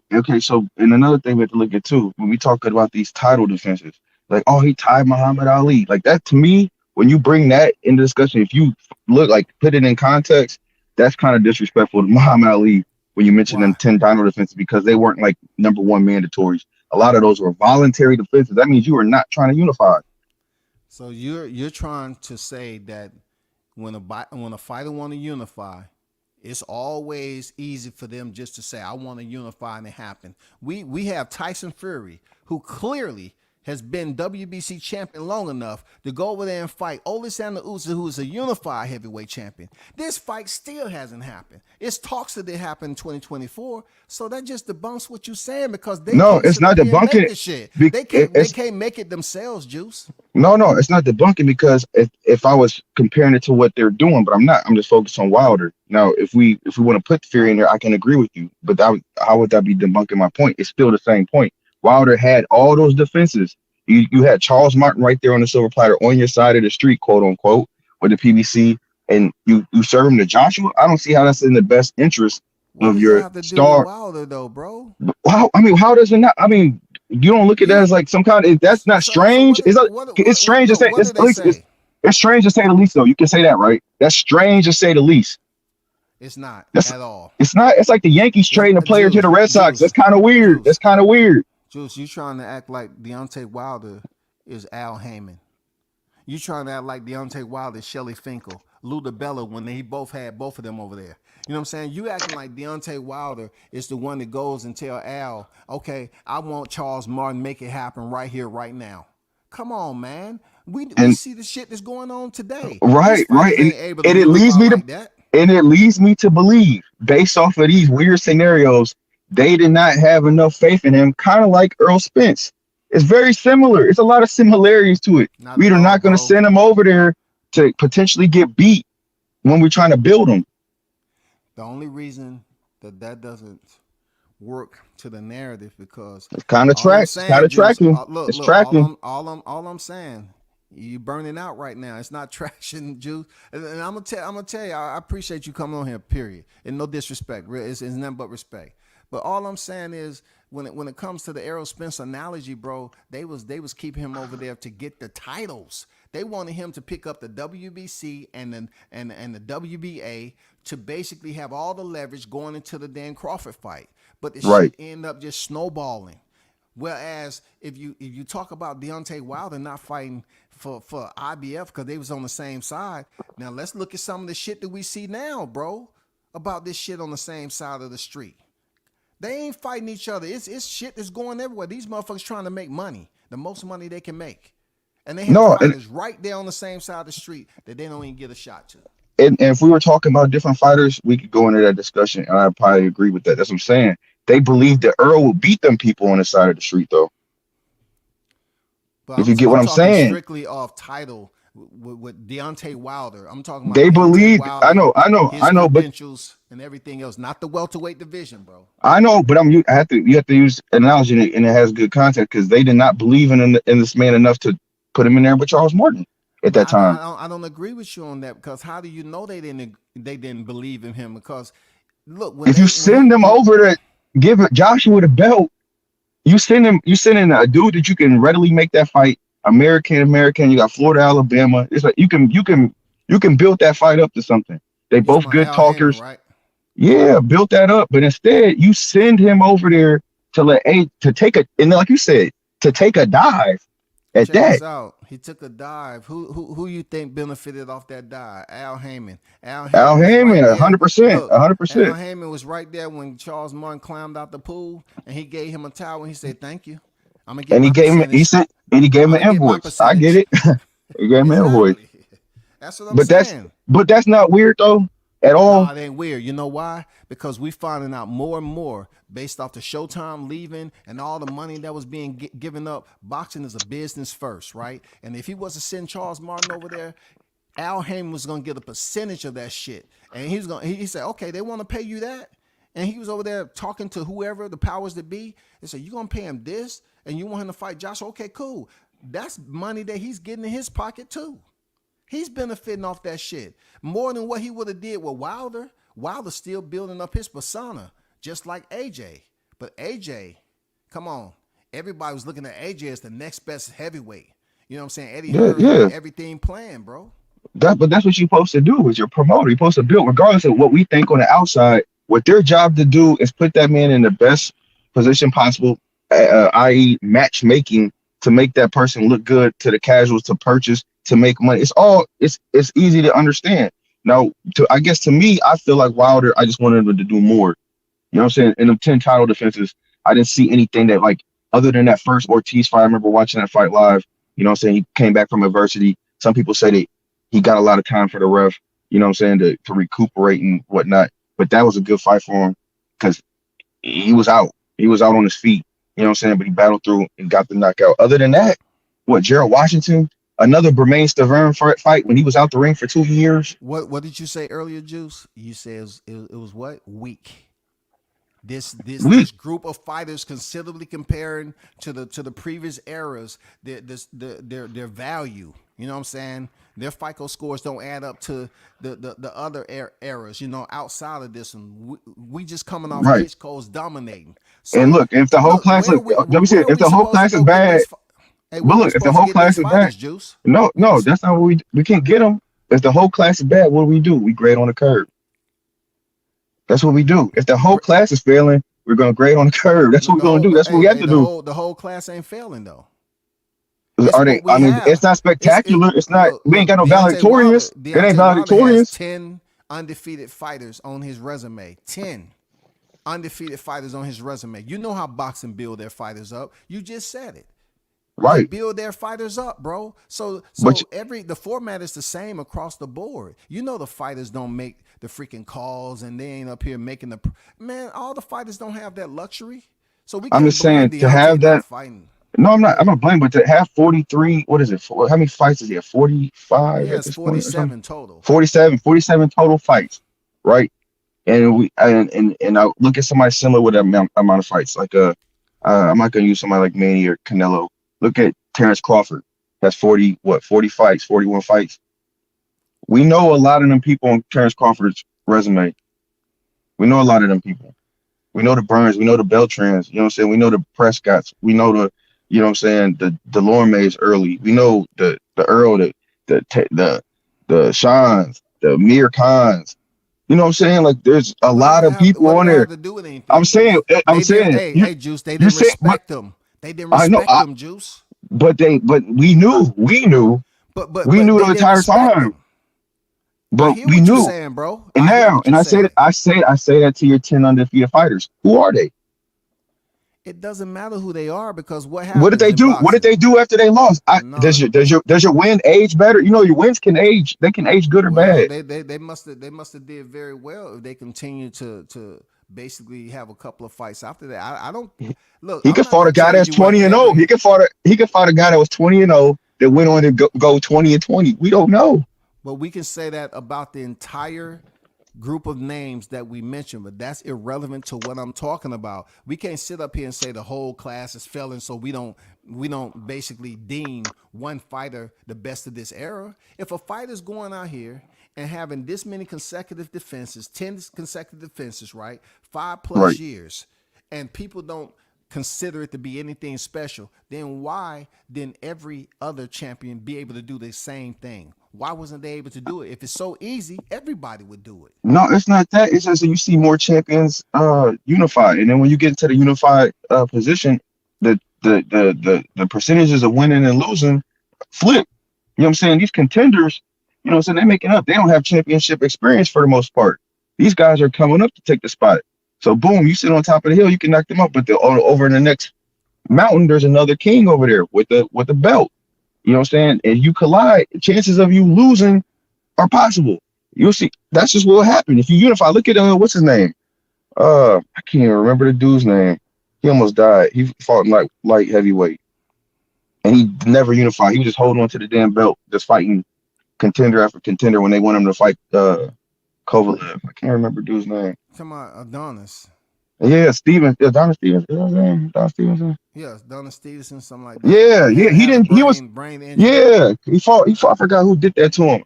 Leader Alvarez or something like that. Beat him up.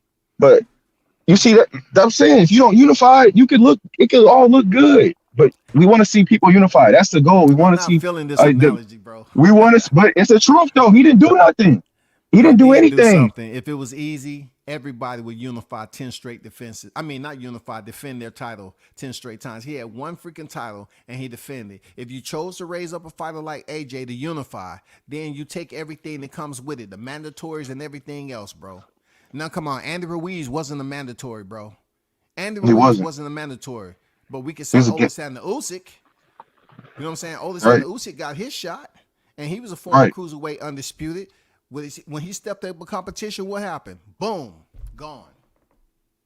I mean, but it's yet to be, the history is yet to be out on that. Alexander Usyk could go out to be like one of the best heavyweights of this era. We don't know yet. But this era time will tell. I'm talking about is around 2015 to this current state. I know what you're talking about, but I'm saying right here, right now, that fight hasn't really happened. He really haven't did anything except fight a fighter who quit. Yeah. Oleksandr Usyk fought Anthony Joshua, who quit against Andy Ruiz. Right, and I don't respect really that. Proving anything? No, and I don't respect that. That's what I'm saying. I'm not gonna go against you on the point. AJ did quit in that fight, but I don't. You know what? I don't respect somebody that said the suit was too heavy and making excuses. You know why? 'Cause my grandpa brought me up. There ain't no excuses in the real world. Did you ever? Let me ask you this: have you ever known Deontay Wilder to quit like Joshua? Not a damn fight he had. Not excuses. Excuses come on. Ain't quitting. Excuses ain't quitting. Excuses is being delusional, though. A delusional man is something too. WCF. A delusional man is something else. That's dangerous. That's dangerous in its own right. Delusional is just the way somebody's perceiving what state of mind you in. That's why I say it can be dangerous. And that's why I say it can be dangerous. That doesn't change the results there, Juice. Him being delusional don't change the results. That's hindsight. In hindsight, he's saying the suit was too big and everything else. But did he lose? Yes. That didn't influence the results. The results were what they were. They lost. But when you make excuses though, it changes what Joshua did, Juice, was influence the results, brother. By quitting the results, he quit. That was definitive. If anything, that's definitive. There is no excuses. There is no excuses because he quit. It's definitive.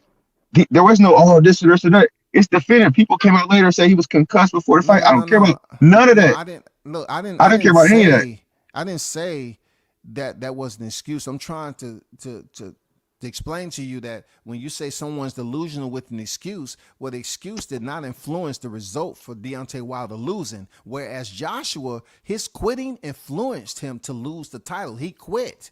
He spit out his damn gum shield and act like he didn't know how to speak English. He quit, bro. Yeah, I mean that's what happened. So you got a fighter that quit, just like they were saying about Daniel Dubois. You know, people are always going to have that on their thought process when that name come up as a topic of discussion. Hey, he's a quitter until he prove us otherwise. So how many fights do he have to win to prove that the quitting is no longer an issue? We don't know. Well, yeah, because each person is going to have their own, perception of what's the threshold of, you have to do this much for me and I can, override what I used to think about you. So that doesn't matter. That's in public opinion. You know what I'm saying? That all that matters to him. Does he feel like he did enough at the end of the day when he hangs up the gloves?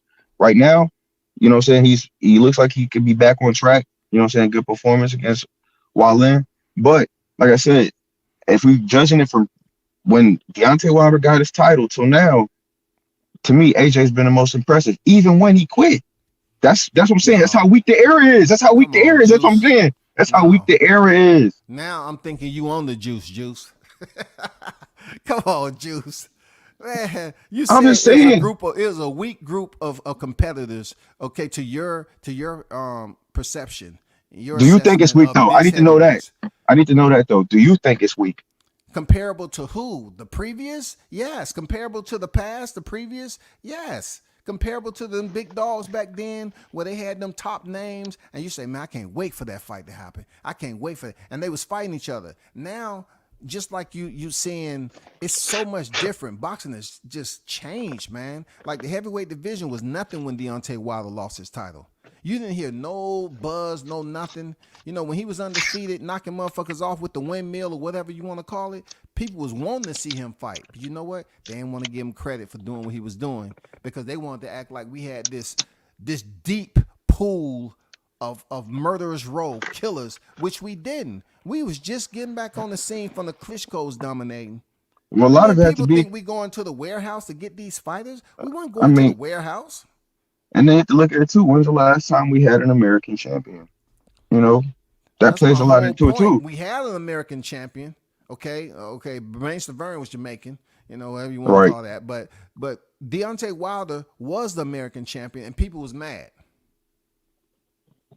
I mean, that's it. That's boxing.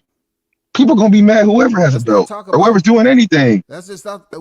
So it's boxing now when it comes to the American champion. American under the nation's umbrella, right?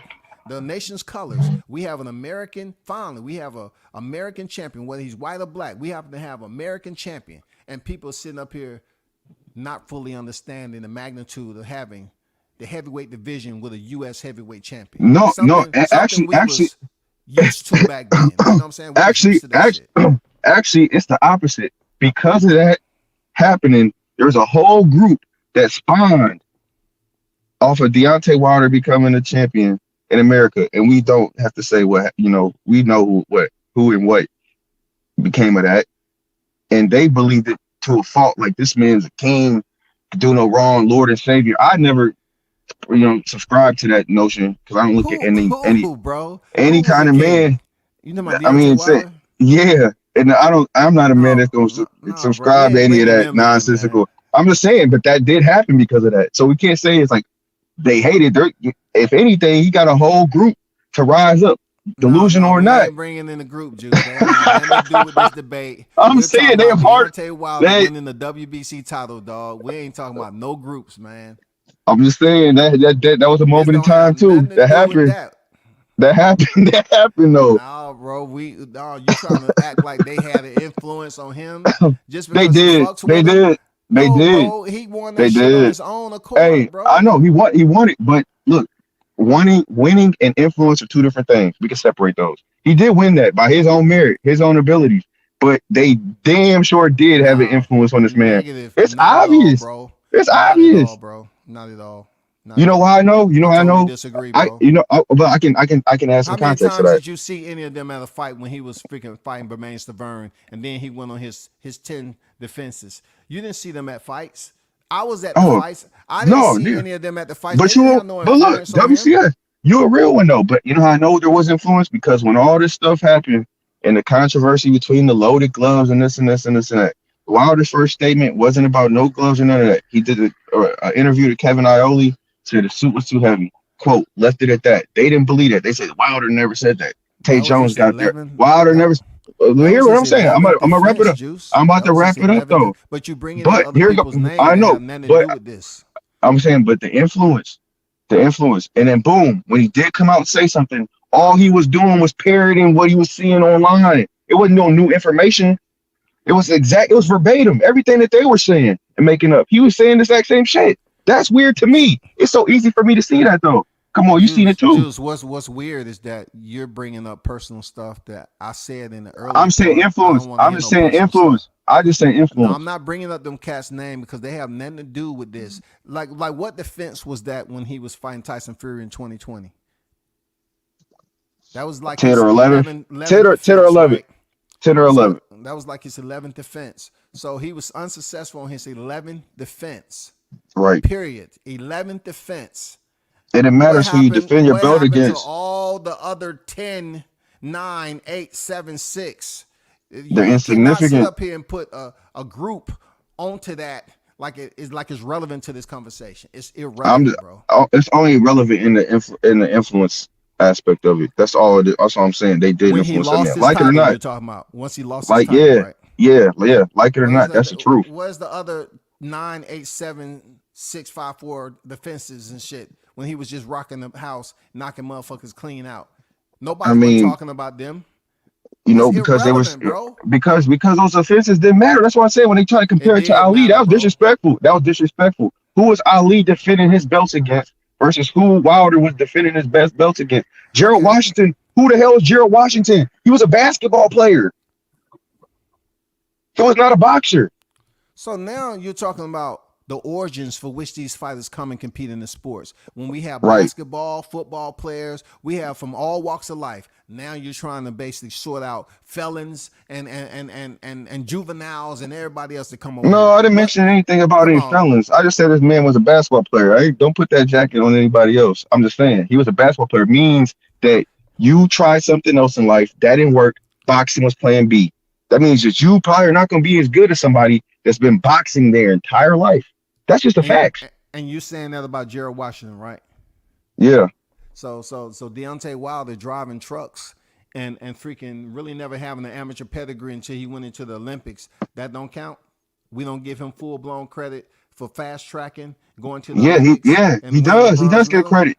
But I'm not giving him the credit that everybody else is. It was for me, it's underwhelming. All those fights. And people there's only 3 standout names. Let me All ask you those this. fights. Let me ask you this, Juice. Just a simple question. I'm gonna let you go. I appreciate your. Go ahead. Go ahead. I appreciate your energy, though. Real talk. Much respect to you, brother. You know, when you talk about Ali, right? Do you respect him being a 3-time heavyweight champion? Yeah. Okay, so when he lost to that fighter who was 7-0, that didn't bring any question to you. You know, he The went the Sphinx? distance. He went the distance in a 15 round at a 7-0 fighter. We're talking about don't- Spinks. I'm just saying, at the end of his career, But he fought like you a said, like, hey, 7-0 fighter, Leon didn't you say Spinks. put a Leon name on it? Spinks, That's what you bro. told me in the chat. Okay. Yeah, Because I'm I saying, can't. Leon We gotta do it Spinks, for the bro. chat. Okay. Yeah, for sure. Leon Did he- Spinks 7-0, bro. Did he fight him again? No, he didn't. Look. He did. He fought him twice. That's how he became 3-time heavyweight champ. I'm just So do saying. you have a problem with him coming a heavyweight champ for the 3rd time based off a 7-0 fighter? No. He got it back. Okay. So You gotta look. Okay. And So he got it back. Wilder had his opportunity, numerous opportunities to get it back, and he's been unsuccessful this far. That's. I mean, he's a one-time champ. But that is not why he's compared to Muhammad Ali. It's his title defenses, bro. Right. I know, and there shouldn't be no comparison. I mean, you can put discrepancies in there that Muhammad Ali fought Leon Spinks, who was 7-0, and lost to him, and then went back in there to fight him again just to become 3-time heavyweight champ. That's a fact. That is a fact. That is a fact. But I mean, And he mean- lost to Larry Holmes and Trevor Burbick on his way out the door. Ain't did. nobody saying he ain't the greatest. he was because he did but look, you looking at those, but we could look back on the Floyd Pattersons, you know what I'm saying? Yeah, it's no comparisons. I didn't even want to Yeah. go there. I'm Right. just It's not saying, it's not even a comparison. It's no comparison, but I'm just saying, like, But all people these bring up that greats- I know, but look, when they say the 10 title defenses, what's always accompanied with that?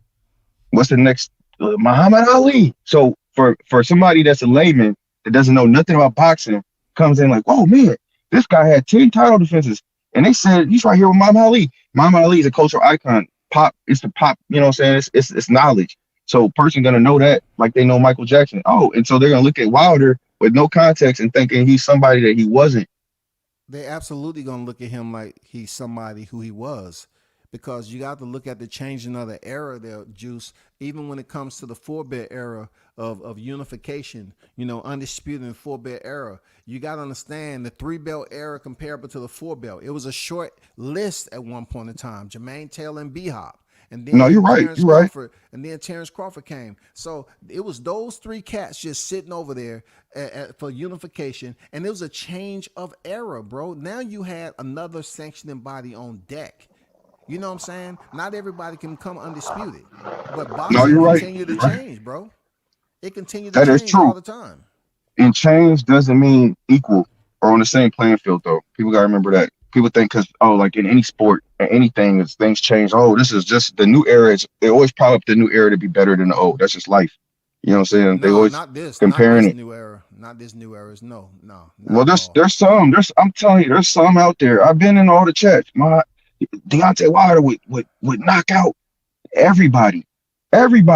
I mean, I get what you're saying. I've been in those chats, you know, You get what I'm saying? So hanging out a little bit. You know what I'm right, saying? and seeing the insanity that ensues, it's entertaining. But But I I got don't to totally disagree with them 100%. They're juice. oh, and some yeah, You wanna it's know why? it, You want to know why? go ahead. Okay, so what's one of Wilder's biggest criticism, his technique and form, right? Yeah, technique and form. Okay, so if I go back and throw a name, okay, George Foreman, did Hmm. he have this proper technique and form? Was he working behind the jab? Was he just a goddamn axe swinging, sledgehammer throwing type of freaking fighter? I mean, you got depends on the foreman, really. Old Foreman was different than young Foreman.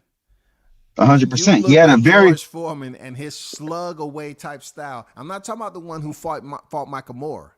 You okay, know, I want because to he was say, lining them up real nice. The old yeah, yeah. Foreman was lining them up real nice. I'm talking about when he was young and he came in there and he was strong and he was just going off pure strength and his God given innate ability. That dude I was an I ugly can see, boxer. yeah. And he was imposing. You know what I'm saying? He Yeah, uses his natural abilities like you're supposed to do for your advantage. yeah. But you know what I'm saying? But Wilder, when that fails to competition like Joseph Parker, and I actually it wasn't even that it failed. It just he really didn't employ anything.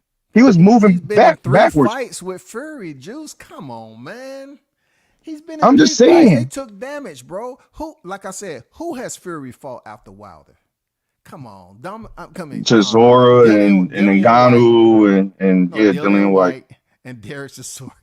Come and on, bro. Ngannou. Yeah. And I'm You not ain't gonna include Ngannou, dog. I'm not advocating for Fury. Fury cheated and he does all these weird things and people, whatever. You know what I'm But saying? I remember this, just believe. Juice. Go ahead. Remember this, Juice. That Fury got knocked down by an MMA fighter who Hmm. was 0-0. So when you look at the way Wilder looked against Joseph Parker, yes, he looked bad and all that, but Fury went 10 rounds and got dropped in the third. Maybe Wilder didn't Ngannou's get better. dropped against Well, Joseph Parker. Joseph I know Parker's it. a legitimate former heavyweight champion, and Wilder never got dropped in the fight, bro. Right, and both are bad. It's just No, it's Tyson which is Fury was worse. worse. Tyson Fury was Okay, worse, bro. but we can agree both are bad performances. You know what I'm saying? And maybe Look, when I Ngannou tell goes you, on is better than we think. We don't know. Time will tell. That was his first fight. We got to see him do something else. He could be no, horrible in his next fight. not against a former unified, supposedly #1 on the magazine for Fight of the Year. He beat Well, Deontay Wilder. You don't go in there and get dropped by an MMA fighter like that. No, I hell I no, would bro. I would be like if I rated Fury though. I don't rate him like that. I didn't see him in there with Steve Cunningham and somebody fight. It was just a matter of time. Deontay Wilder just wasn't the man to do it. You know what I'm saying? That's how I look at it. I'm not looking at Fury's this guy because he did this to Wilder. I don't think either one of them are that good. My only comparison was in that type of exchange was just basically I said that Deontay Wilder, performance was like a D-. Okay, but also if you're comparing the way he looked at 38 years old coming off a trilogy with Fury, and then you compare the way Fury looked with Ngannou and he was dropped too, and he tried to hit him with an elbow. I mean, both of these fighters had moments in these fights after one another that it was a little suspect. You Oh know yeah, what I'm saying? they've taken, like you said, they've been in a war. They've been in three wars, so the damage is there. But you know what I'm saying? Like if people want to go to 38, I mean Luis Ortiz was like 40 when he fought Wilder the first time. So I don't want to hear nothing about It that. wasn't for a title, bro. Come It on, was man. his toughest task to date We're talking at about that point him in fighting time. Vladimir Klitschko for a championship fight 2 years out the ring, and he was 41 years old. No comparison, Juice. Klitschko is a first ballot Hall of Famer. 2 years into him is different than 2 years for somebody else. Oh, so now you going around trying to assess people's physical anatomy, how much punishment they took. Come on, man. I'm just saying I'm on ability. On ability. This man is different than somebody else that might be. He's different than Bahrain Stavern being out for 2 years. Can we say that? Bro, why would you even compare Bahrain I'm just saying. I'm looking 2 years because I'm looking at 2 years and they both were out the ring for 2 years. That's what I'm saying. Stavern fought freaking Chris Areola, man. Yeah, he bought him twice. For a vacant and shit, man. Come on, it's no comparison, bro. When them But Klitschko brothers was ruling, that's Wilder's. they was ruling, bro. That was Wilder's scout. That was his first scout. Romain Stavern. That was his first scalp as a championship fight. Yeah.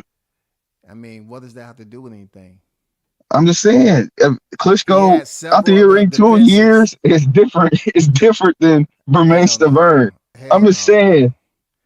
Klitschko was Shelby, up there chilling. Klitschko was in the mountains. Klitschko was up there, goddamn, building igloos and doing tactical assignments with his brother Vitali. Man, man, come on. That man was in retirement, and they went looking for him. They went looking for him to get him to be that opponent to fill up Wembley Stadium. That man was 2 years out the ring. Anybody else? Look how Deontay Wilder looked with over a year out the ring. And then you probably say, well, we can't. I mean, that's what Deontay Wilder. Yeah, that's what Klitschko. No, I'm not gonna say that. I would just say that that's on the PBC side of just keeping their fighters kind of inactive. That's what they do anyway. They don't fight a lot unless they're contenders or they're on the up and up. Like you see a Tim Tszyu or Fedor, they're gonna fight a lot. Or Boot Sinis, even though he's not directly with the PBC, they're gonna fight a lot. But the players that are already established, they don't even fight that much to begin with. That's a true across the board. All of them are going to fight once, maybe twice a year, and with a damn near 9 to 10 month gap. That's what they do. So it's not outside the norm for that anyway. So I can't say nothing about that. That's their model. And that's why all their fighters got beat this year. It's not the main reason, but it plays into it. This is not a PBC thing, bro. This is the Deontay Wilder being the best of this era thing. It's not a PBC thing, bro. I was saying it was just going to the reason, is he could have been more active. No, inactive is inactive. Time is time. Right. And you know what I'm saying? And when you don't sharpen your blade, it gets dull. How y'all know he wasn't sharpening his blade? He was working off the jab. He was moving around. He was licking toes. He was licking toes and making music videos. I mean, bro, how did that have something? Do you think a boxer is in the gym the entire day? No, that'd be naive of me to think that. But I know some boxers that are in there a lot more than others. See, that's what I'm talking about. That's why Deontay Wilder, everything he does, people criticize. Just like you said, it's just licking toes. What's wrong? He was licking toes. If it's his girl, man. If it's his girl, no, not toes, toes like frogs. Getting high. Man, you talk about ayahuasca. Oh my God. Yeah. Talking to shamans and shit. That's not boxing. Man. Look, it looks like he was transitioning. He transitioned into a whole nother part of his life. He's trying to transition off a plane of existence. That's nothing to do with boxing. He went to see where the toe could take him, dog. It took him to a place. Mike Tyson said the toe was unbelievable, and Deontay said, "This is a place in my life right here, coming off that Fury fight, that I need to go do ayahuasca." That's all he was doing, man. And the thing, why take my advice from Mike Tyson? Mike Tyson ain't fighting no more. He ain't getting up. He been on that toad though. He know where that toad took him. Right. And Wilder was thinking, I'm gonna take the toad and I'm about to fight, and then I'm getting the ring and I turn into this off the back foot. I don't know what he was trying to employ. Bro, I don't know. Have nothing to do with it. The toad don't have nothing to do with him. It crossed his wires. That's what it did. The toad did that. And your medical qualification from what non-accredited college? I'm a shrink pharmacist. Oh, man, hey, don't get high off your own supply, dog. For real, can't do that. I'm just saying, man. Come on, man, for real. But hey, Juice, I appreciate you pulling up, though. All right, it's no problem. Anytime. Much respect to you, bro. And happy holidays to you and the fam and yourself. Be safe out there, bro. Oh yeah, you always will be, and likewise to yourself. Nah, thank you, bro. I'm out. Mm-hmm. Shout out to Juice for pulling up, man, and chopping it up with WCS. You know what I'm saying? Much respect to your brother. I have been reading the comments as he's been on here, and some of you all just don't get it. You know what I'm saying? Some of you ain't mature enough to have like a conversation like that. Like Bruce Goes and Juice Lee. Y'all want to come in here just get on the personal shit. I don't care about any of what he was doing in his personal life. I don't care about none of that. All I can say is what his accomplishments has been in his career, and you have to credit them as having value. Because if you have these group of heavyweights that's not comparable to the previous era and the era before that, then you have to fight who's in your nesting pool, the pool of fighters that's available.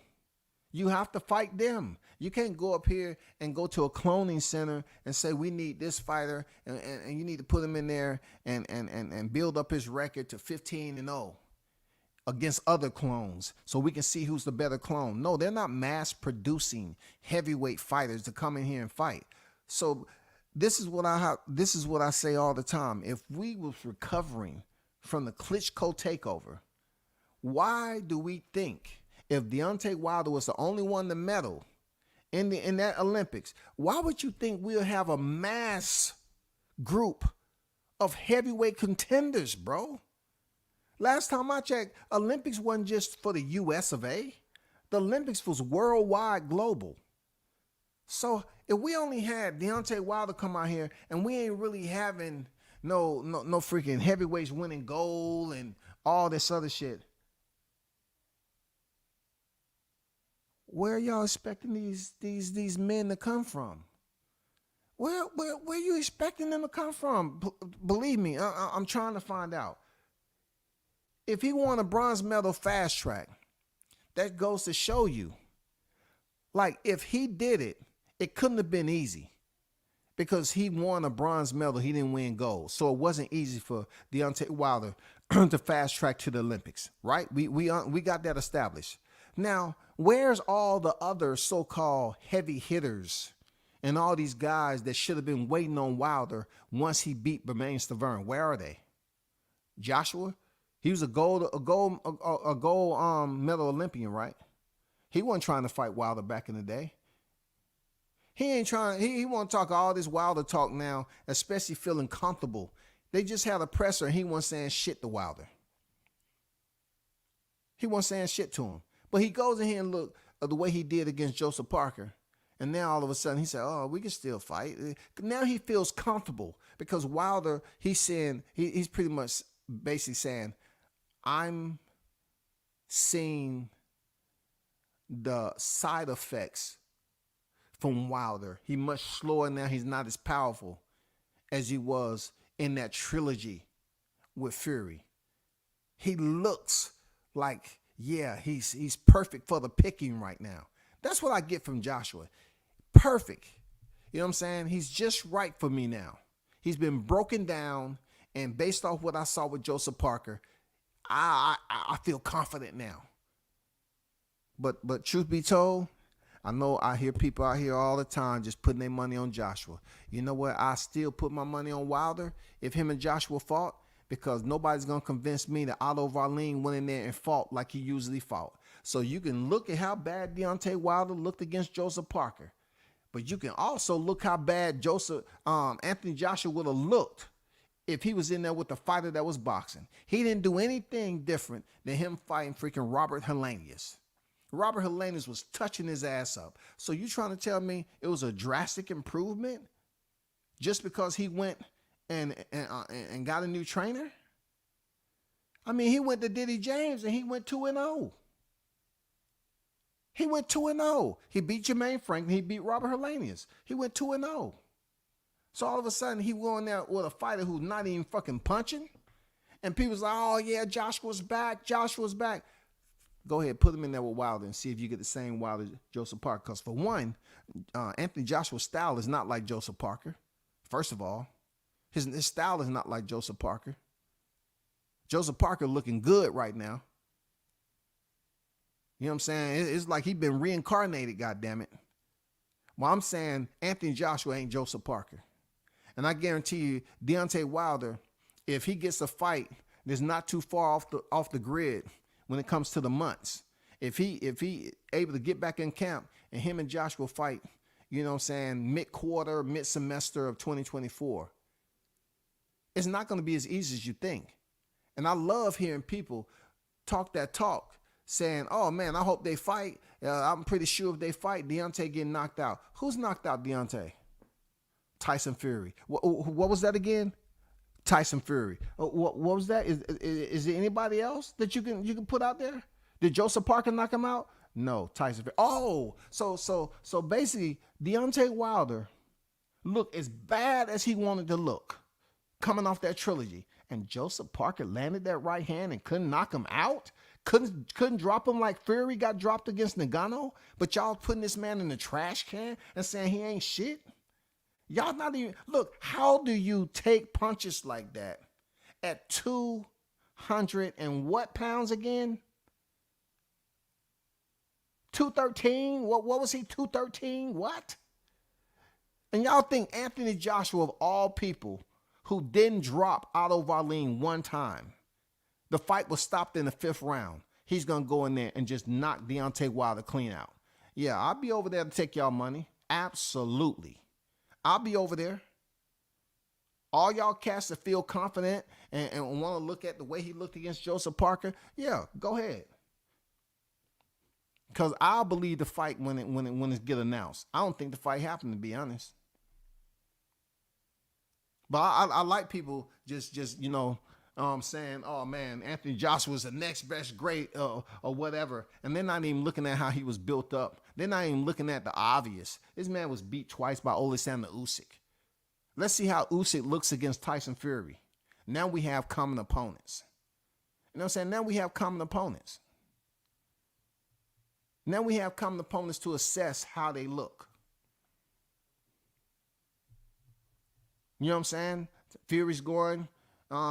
We get the undisputed Fury Usyk. We don't know what the rematch clause, if there's a rematch clause or whatever. We know it ain't a rehydration clause. That's good. But let's see how this undisputed, if everything goes as planned, no injuries, see how that works out. But Joseph Parker, last time I checked, didn't drop Wilder. So when I hear all the chitter chatter and all these people feeling so confident to jump on the Joshua bandwagon again, nigga, Otto Wallin didn't fucking fight. Last time I checked, Joseph Parker didn't knock Deontay Wilder down once. But Tyson Fury in there with an MMA fighter gets dropped in the 3rd round. Oh, he was a former MMA UFC heavyweight champion, so it was bound to happen. No. We can't do that. All I know is I'm hearing these words like trash and garbage and finish. He's a bum. But these are people who are bums themselves. The man never hit the canvas. And he got blasted once again. Just like Luis Ortiz couldn't do it, Joseph Parker couldn't do it. Yeah, he lost. He was dominated.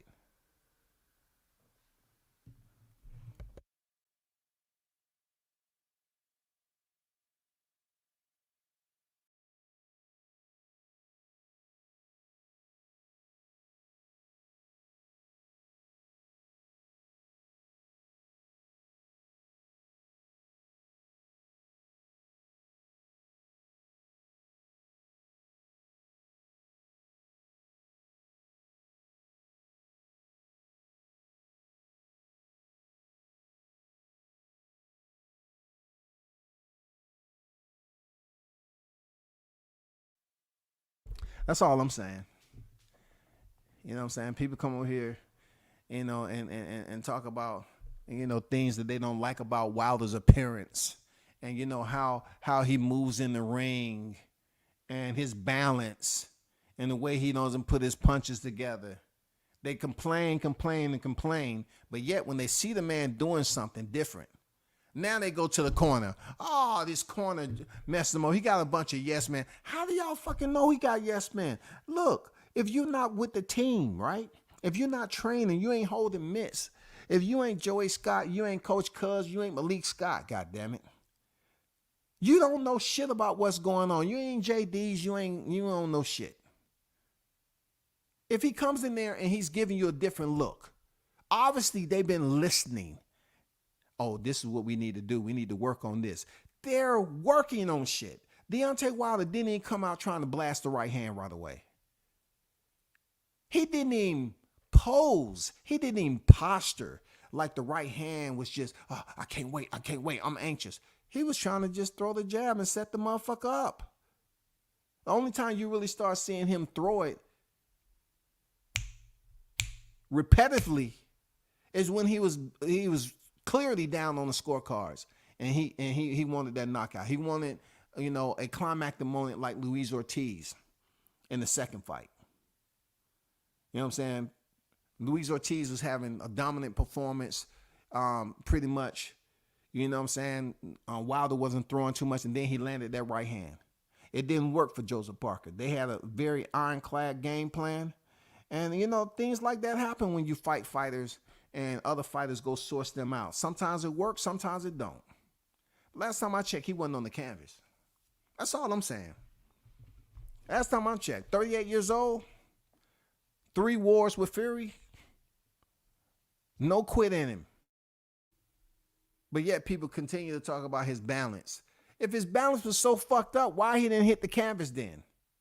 If he's such a fucked up fighter and y'all hate this man so much because his skin complexion, and that's in too, why he didn't hit the canvas though? The man don't have no bitch in him, yo. Like, goddamn. The man got caught with a clean right. And then another one and another one, left, right. He didn't even go to the canvas, man. Bomb squad, man, cause you got to goddamn give it up, bro. Y'all in here in the chat just fiery mad.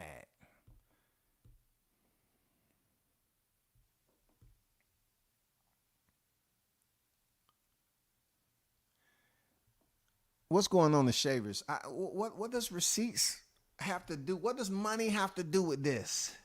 He took the Joseph Parker fight, which was a tough fight, bro. Anybody in their mind, anybody in this boxing community understands that Joseph Parker was a tough fight for Wilder. Was a tough fight, man. What does taking less money has to do with him being the best heavyweight this era? What is taking less money? The results are the results. The initiative is what I respect. That man fought Fury 3 freaking times. And people talking about leading up to that point, right? Oh, he ain't fought nobody. He ain't fought nothing but bums. He fought a former unified champion, and they went to a draw, and it wasn't enough. He clearly, the receipts are out there, Shavers. The receipts are out there. Clearly knocked the man clean out. Clearly he won the first fight. He knocked Fury clean out.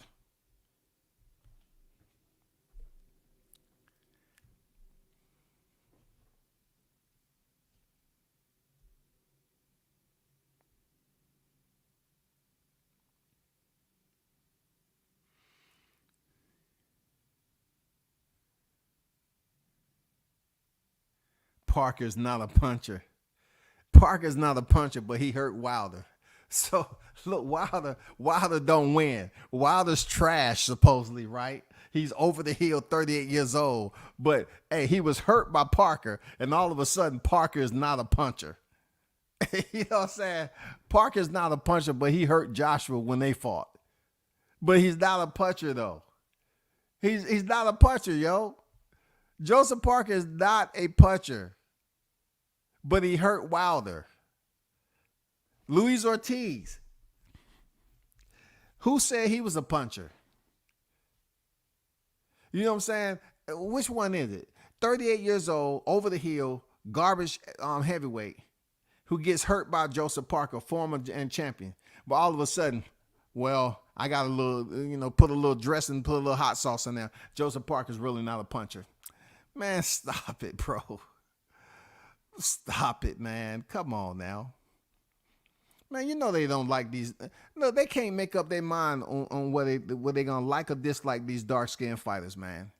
Goddamn, look, they hated Wilder for having a dysfunctional type freaking skill set as far as his technique goes and his fundamentals of boxing. And then you get Crawford, who's pretty much in its totality gives you a complete boxer, technical wise skill set and all that. Crawford provides that. And both of them got mad hate.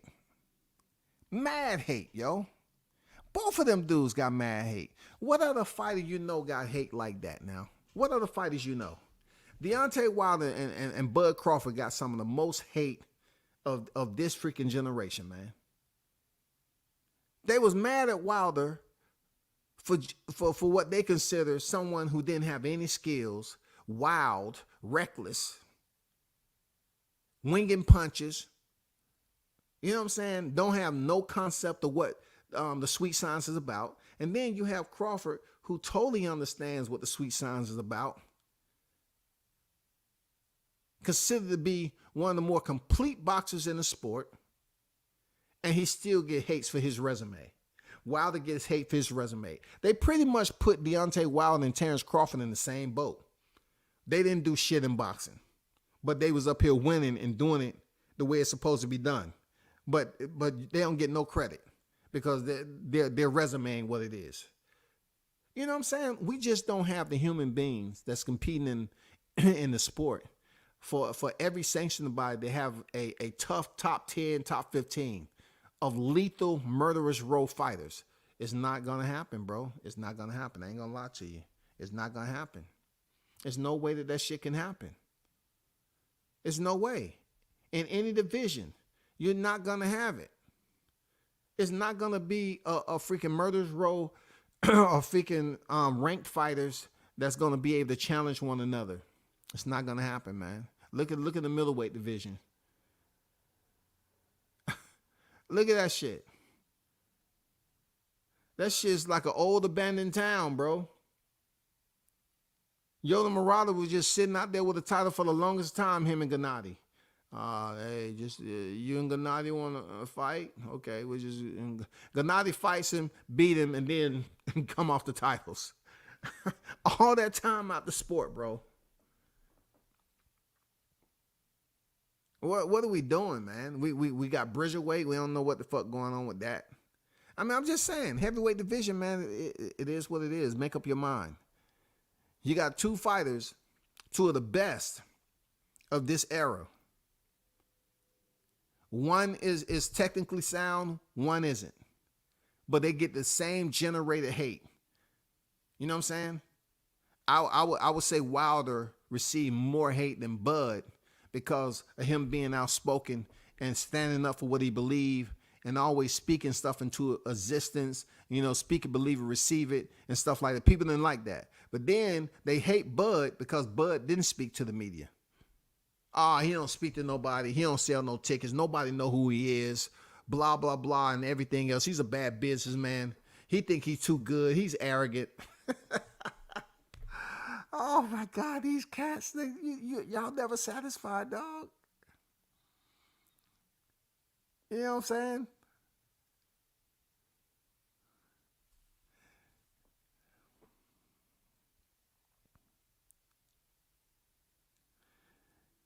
I don't know what this dude talking about, but I've let you pretty much soak in the chat the whole entire time, even though, you know, what you're saying don't make any sense.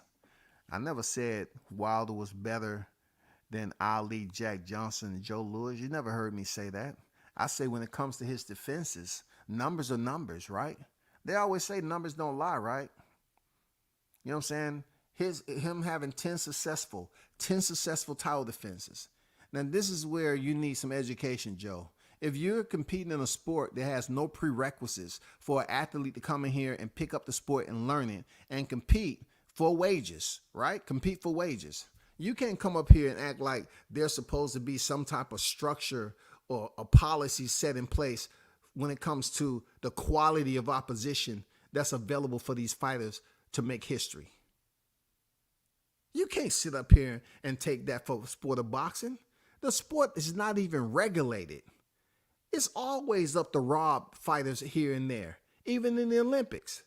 But just because Deontay Wilder has 10 successful defenses to tie a great who has 5 losses on his record, you know what I'm saying? I mean, y'all are casual. A lot of you cats are casual and you just like using your home keys. I get it. You're not going to be any happier going into Christmas knowing I did this live. You know what I'm saying? You're not going to be any happier. But this is something to spruce you up and goddamn perk and get and raise the hair on your freaking neck now. Bomb Squad! And they ain't gonna never go away now. Boy. Y'all up here, y'all can't give Deontay Wilder no credit for nothing, man. You know what I'm saying? Y'all be trying to make up stuff. Y'all should appreciate. I'm not even kicking people out of the chat. You know, you can sit up there and say that dumb stuff, and people catch it on replay. It ain't gonna matter. One way or the other, it ain't gonna matter. But, you know, y'all was over here. You know, those of you that's part of the hottest chat in the MF and game, I appreciate y'all. You know what I'm saying? I appreciate y'all, real talk. And y'all continue to enjoy yourself. Merry Christmas to everybody in the chat. You know what I'm saying? Appreciate the ones that jumped on the panel, the OG Bruce Gas. You know what I'm saying? Juice on deck, man. Appreciate you. Y'all enjoy y'all holidays. We should do it again another time. Until then, peace. I'm out.